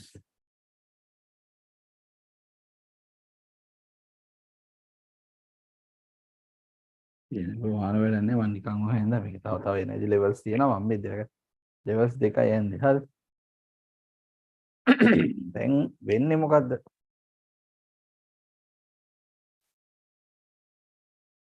වෙන්නේ ඉලෙක්ට්‍රෝන බීම් එකක් එනවා වෙලා මාව කියමු beam of electron ඇවිල්ලා මේකේ collide වෙනවා මේ outer orbit එක තියෙන electron එකක් sorry outer orbit එකේ නෙමෙයි inner orbit එක තියෙන. එතන ගමු මෙහෙම inner orbit එකක් එක very high energetic කියන එන්නේ ඒ හින්දා මේකට inner orbit එකට යන්න පුළුවන්. this electron beam එකක්. මේකේ වැදුනාම electron එක ගැලවිලා විසික්. then is removed. so මෙතන vacant එකක් එනවා. අන්න ඒ vacancy එකට මේ high energy level වල තියෙන electron එකක් ගිහලා මෙතනට පිරෙනවා. so මේ high energy level එක තියෙන electron එක low level එක දෙනකොට so some energy will be emitted. So that is X-ray. Now this X-ray is corresponding to this energy of this energy level energy levels, right? So these are characteristic X-rays. Well, මෙතන තියෙන මේ energy level දෙකයි energy එකට අදාළ energy විතරයි. So this energy is equals to that energy.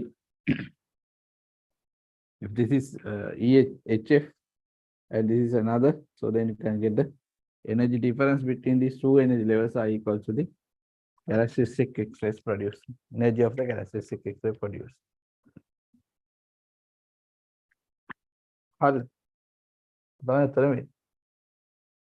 It's a characteristic X-rays.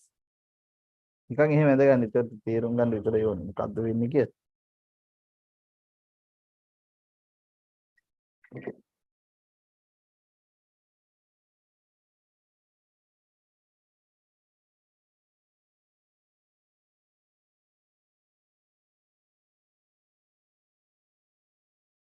මේ වගේ වෙන්නේ ටිකක් ගොඩාක් ලොකු එනර්ජි යන this is low energy electron beam.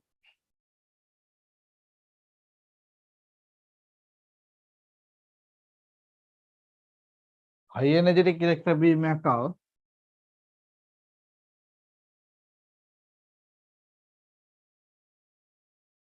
ඒතකොට මේවා නිකන් මේ ඉලෙක්ට්‍රෝන වල වැදිලා ස්කැටර් වෙලා එහා මෙහා යන්නේ නැහැ. high energy කියන්නේ යාර නියුක්ලියර් එක ළඟට යන්න පුළුවන්.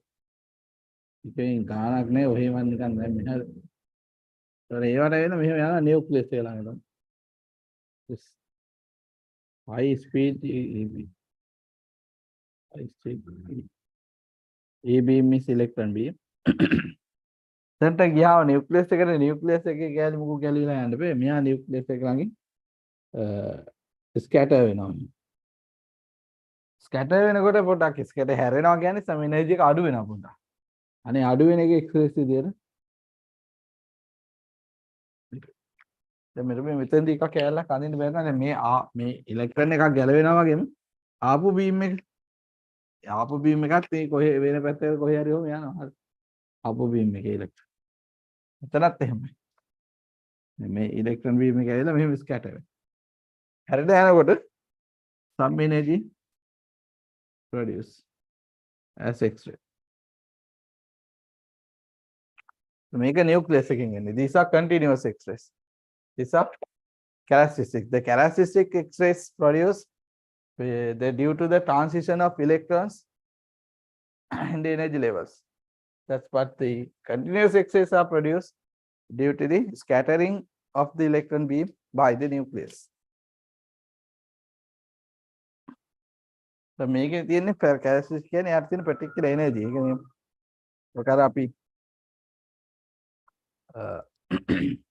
X-ray spectrum එකක් ඇඳුත් මෙහෙම wavelength එකත් එක්ක intensity එක you can get graph like this.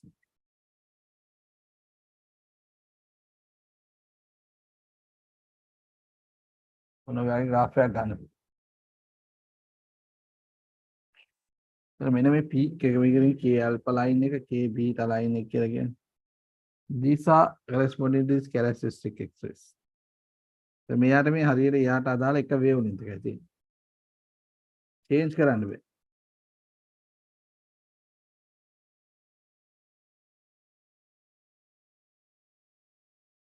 මේ හරියට එන එනර්ජි ගත්තද ඒවා මේ ඕන විදිහට වෙනස් කරලා ගත්තා. ඒක තමයි කන්ටිනියස් කියලා කියන්නේ. කන්ටිනියස්. So බොම් ස්ටාර්න. ඕනනම් ඇඳලා තියන්න. ඒ පීක් වැලියුස් එකට අදාළ වේව් ලෙන්ත් වල වේව් ලෙන්ත් එක එකයි. කැරක්ටරිස්ටික් වල තියෙන එකයි. ගොඩක් characteristic exercise X-rays for teeth. අත්වල වගේ X-ray ගන්න කැරක්ටරිස්ටික් වල.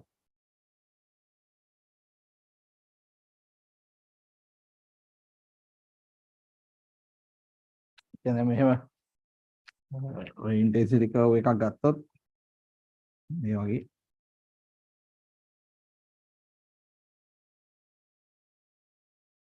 මේක 4 මිලි ඇම්පියර්ස් වලට මේ වගේ එකක් දෙනවා 2 මිලි ඇම්පියර්ස් විතර කරන්ට් එක දෙන එක එනර්ජි එක අඩුයි ඒක.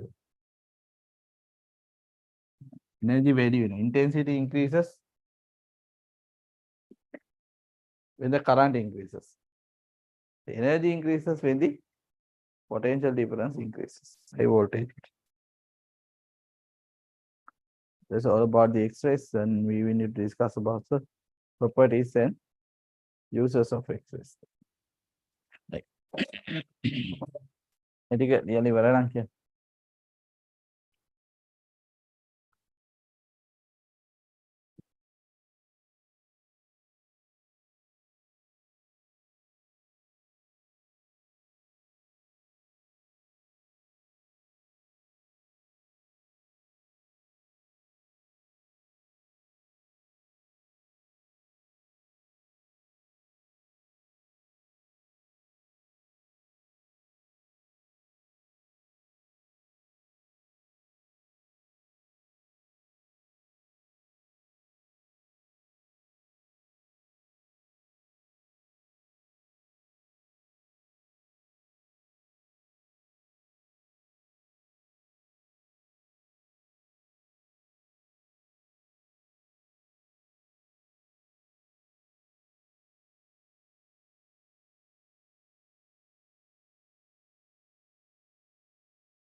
හරිද?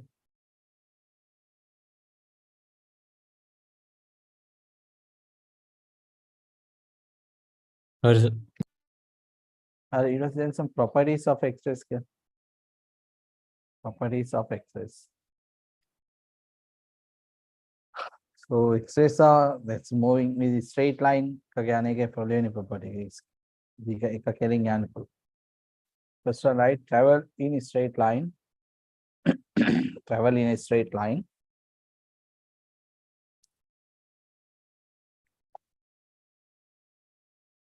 Then right, second one, X-rays travel with the speed of light in vacuum.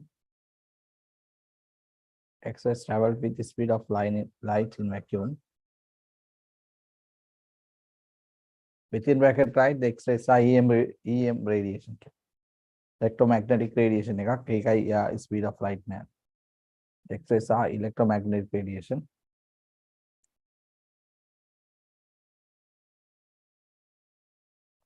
X-rays වලට මොකද charge එකක්වත් එහෙම නෑ. ඒ හින්දා they cannot be deflected with the electric and magnetic field. Okay, then right there the next one, X-rays cannot be deflected by electric and magnetic fields.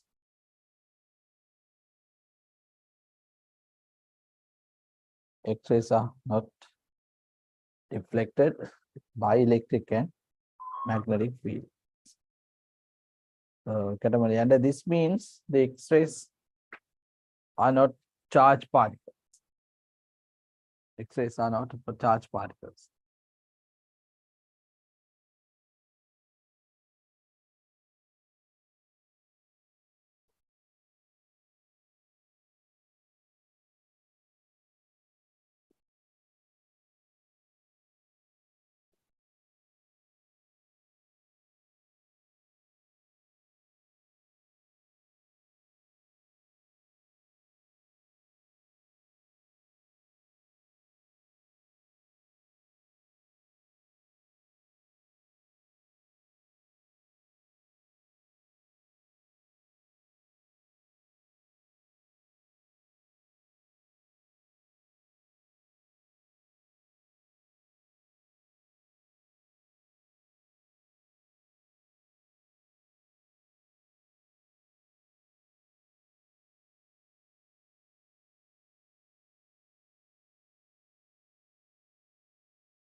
The right X-rays can penetrate through a material. X-rays can penetrate through material, through a material. And right along it, and right there, it can penetrate more in low dense materials. Can penetrate more in low dense material. The materials density difference එකක් තිබ්බොත් we can identify this because the density difference is there. Density means that thickness difference is considered as a density difference, optical density difference, right? වැඩි thickness එකක් තියෙන නැත්නම් වැඩි density එකක් තියෙන material වලින් more X-ray absorb.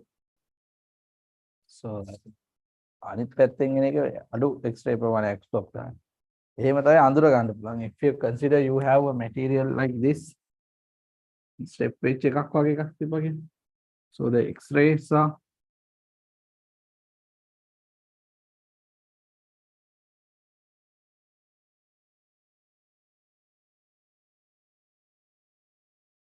within the make it 1, 2, 3, 4, 5, 6 X-rays මේ side එකට 1, 2, 3, 4, 5, 6 to මේ side. මෙතනින් මේ පැත්තේ මොකක් හරි detect එකක් තිබ්බොත් මේකෙන් මේ එළියට එන X-ray ප්‍රමාණය ගත්තොත් ඒක මේකෙන් ටිකක් වැඩිපුර එළියට එන හතරක් හයක් ආව හතරක් මෙතනින් එළියට ආන මේ පැත්තෙන් එළියට එන ප්‍රමාණය ගත්තොත් දෙකක් විතර. ඒතර මෙන්න මේ මොකක් හරි අපි මෙතන තියනවා detect එකක් කොහොම ඒකට ගත්තොත් මේකේ මෙන්න මේ edge එක ගාවින් මේ පැත්ත full dark වෙනවා කියන්නේ මේ පැත්තට වැඩි X-ray ප්‍රමාණයක් කියලා ඒකේ detector එකේ තියෙන වැඩි atom ප්‍රමාණයක් ඒකෙන් ionize වෙලා මේ පැත්ත much lighter දී. ඒතකොට මෙන්න මේ edge එක හොඳට මේ දෙකේ ඒ color contrast difference එකක් පේනවා. X-ray පැදිලා dark වුණාම ඒක dark වෙන එතනම ඔය photographic plate වල තියෙන silver bromide. When the X-rays hits on the silver bromide, silver and bromide ions are separated. And then you can do the chemical process. Then the ionized silver atoms becomes black color and bromide ion will dissolve and they're going out. Okay, then the next property, the diffraction. So the X-ray can be diffracted by crystal lattice. X-ray can be diffracted by a crystal lattice. Crystal lattice. So the next property, right? The X-ray can ionize the material. X-rays can ionize the material when it is passing through it. When it is passing through.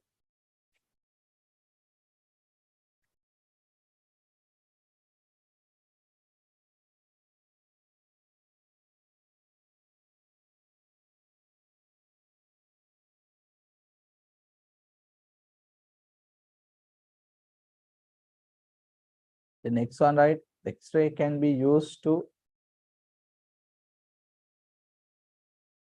X-ray can be used to do photoelectric emission.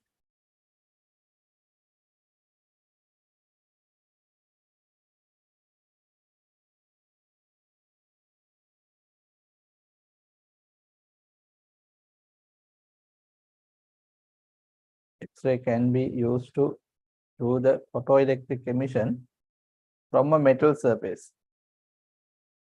From a metal surface.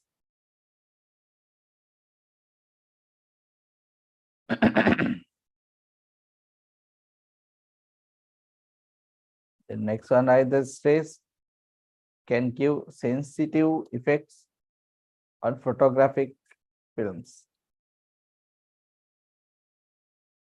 X-rays can give sensitive effect or sensible.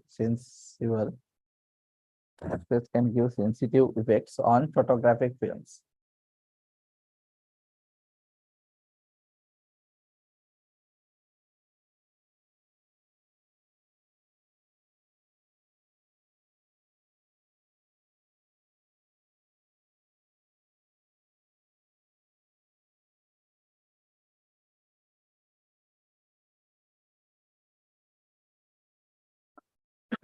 The next one, right? X-rays can make fluorescence.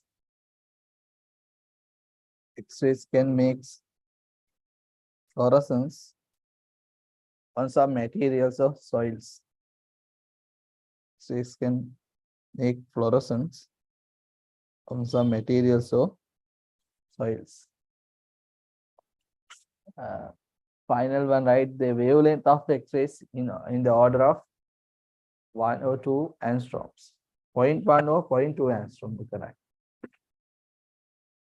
X-rays, the wavelength is X-rays in the order of 0.1 or 0.2 angstroms.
Right.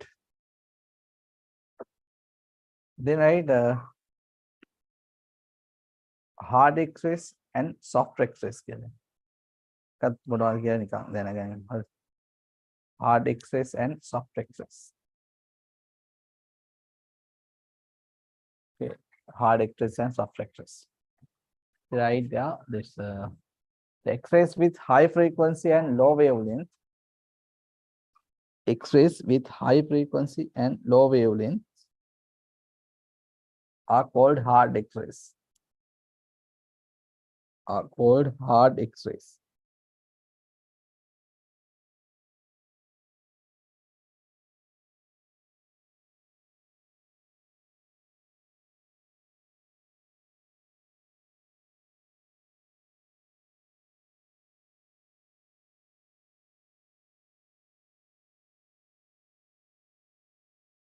Hard X-rays. Those X-rays have high ability to penetrate through the materials. Those X-rays have high ability to penetrate through the materials.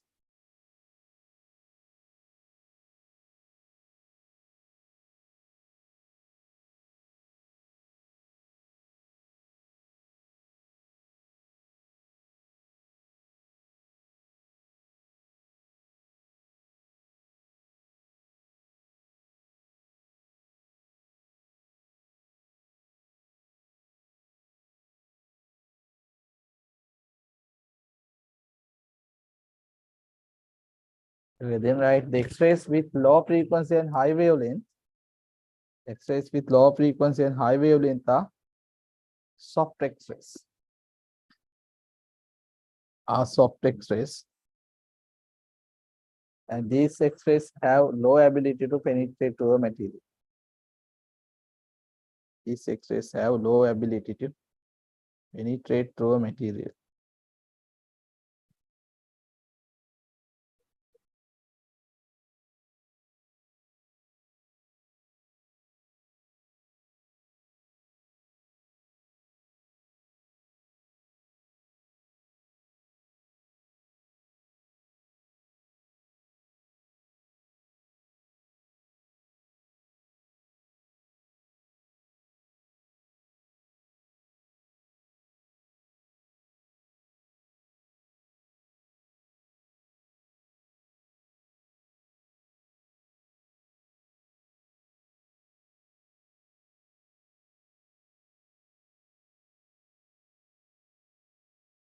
Then write applications of X-rays. Applications of X-rays, right?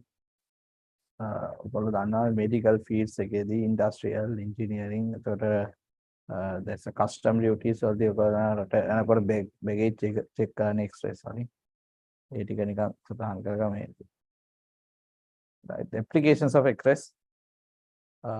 The first one, right? For medical applications.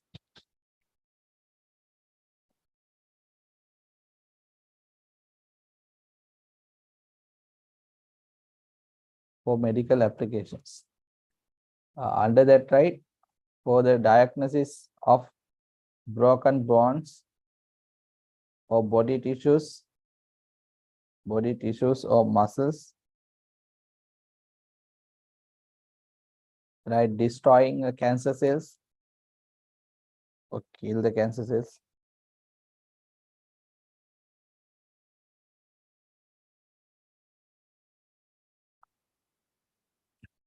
එතයි medical fields එකේ use කරන්නේ. හරි. Just diagnose කැඩිලාද නැද්ද කියලා අස්ථි කැඩිලාද නැද්ද බලන්න. body tissues වල මොන හරි කාඩුවක් තිබ්බ බලන්න. ඒකට muscles වල මොන හරි tissue විභේගයක් තිබ්බොත් ඒවා measure කරන්න.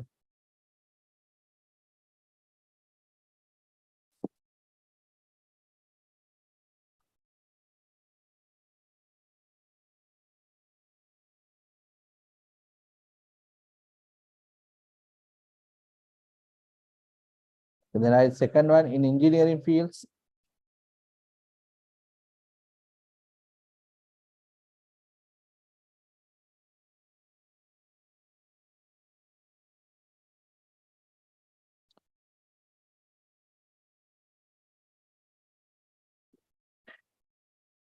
In engineering fields.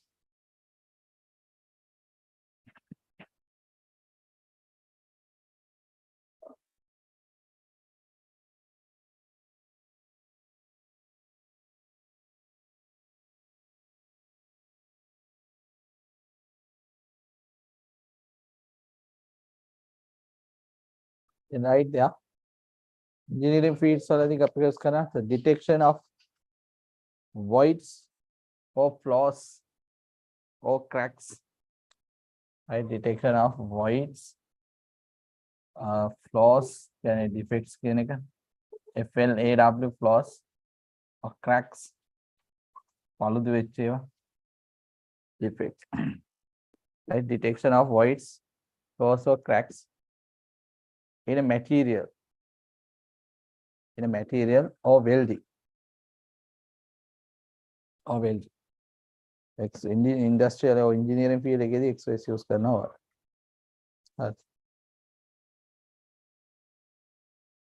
Then write the next one. කිහිපයක් ලියුවේ මේ fields වලට අදාළව. හරි. Different fields වල මලට ඔයගලන්ට කිව්වොත් එimhe write the two uses in different fields කියලා. මොකක් හරි එකක් ලියුවාම ඇති.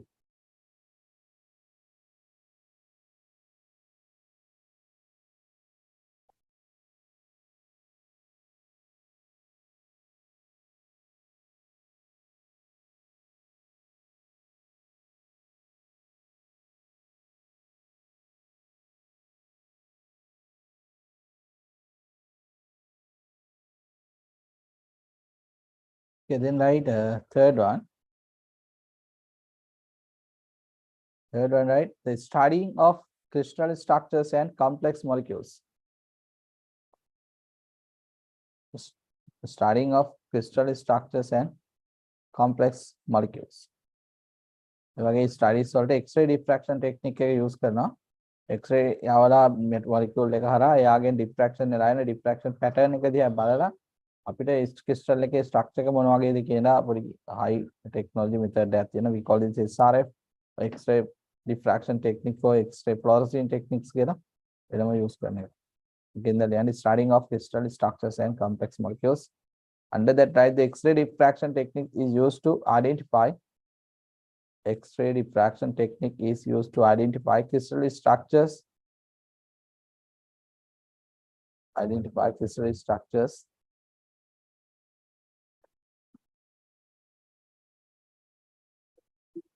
Crystal structures. And then also right there, the X-rays are used to sterilize the chemicals, medicines, and foods, and irradiate the food scale. Foods on it, the chemicals and medicals can be sterilize the chemicals and because of medicine.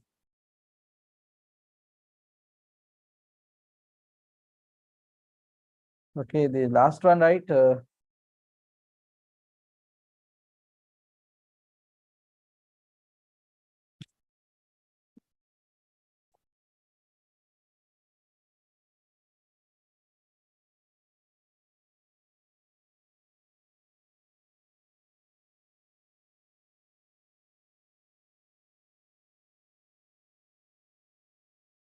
Last one, right? X-rays are used for customs and airport. Used in customs or airports or harbors to check the luggages. To check the luggage.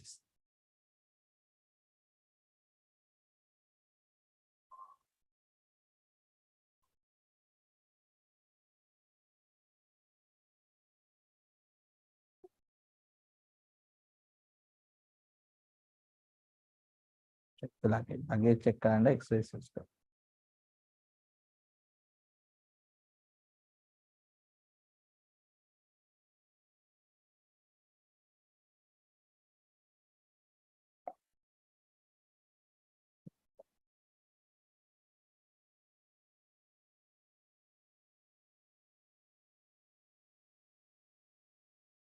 Hi. Right. මෙතන මේ අන්තිම කාරණාවක් විදිහට එකක් කියන්නනේ. මේවා සම්බන්ධ calculation මොනවා හරි આવුත් අර කලින් ග්‍රාවගේ තමයි ෆීල්ඩ්ස් වල කරලා තියෙන විදිහටනේ. දැන් ඉලෙක්ට්‍රෝඩ් එකක් ඇනෝඩ් එකේ ඉඳන් කැතෝඩ් එකේ ඉඳන් ඇනෝඩ් එකට දැන් ඉලෙක්ට්‍රෝන බීම් එක යනකොට energy how we can write this tube voltage if you know the tube voltage that's V, so then the work done by the tube voltage is EV. And then kinetic energy gained by the electrons at the end, then mu is. So you can write this equation for the X-ray tube there. But for X-ray energy of the X-ray is this you can ලියාගන්න for the X-ray tube එකට ලියනවා නම් මේවා කලින් ලියලා තියෙන්නේ ඔය energy of produced X-rays. It will be that's this half mu square you can write, and this 1% of this percentage එකක් විතර 1% විතර තමයි. Okay. If someone asks you that what is the maximum frequency of the produced X-rays, the maximum frequency of produced X-ray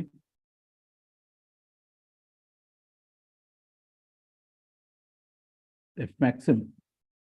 Okay, right then. The HF maximum is energy equals HF.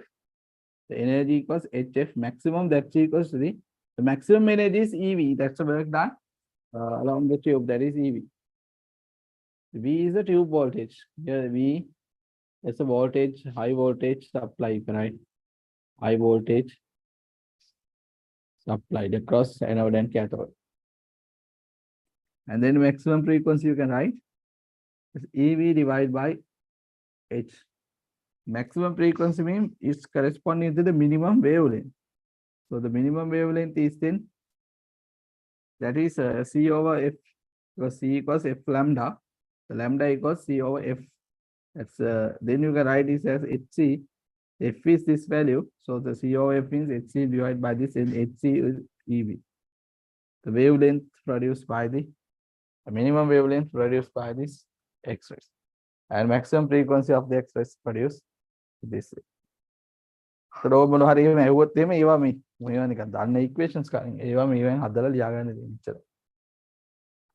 this is a converse effect of the photoelectric effect actually. Because the photoelectric effect, when the radiation hits on the metal, there's electrons are produced. Here electron beam hits on the metal and X-rays are, the radiations are produced. Both are the interatomic, both are the interactions between matter and radiation, right? Okay, that's all we finished. Then we need to discuss about the radioactivity part. That will finish with another day. I'll try to do the class on the weekdays, because the problem is that by arrange the date or time, the one of you cannot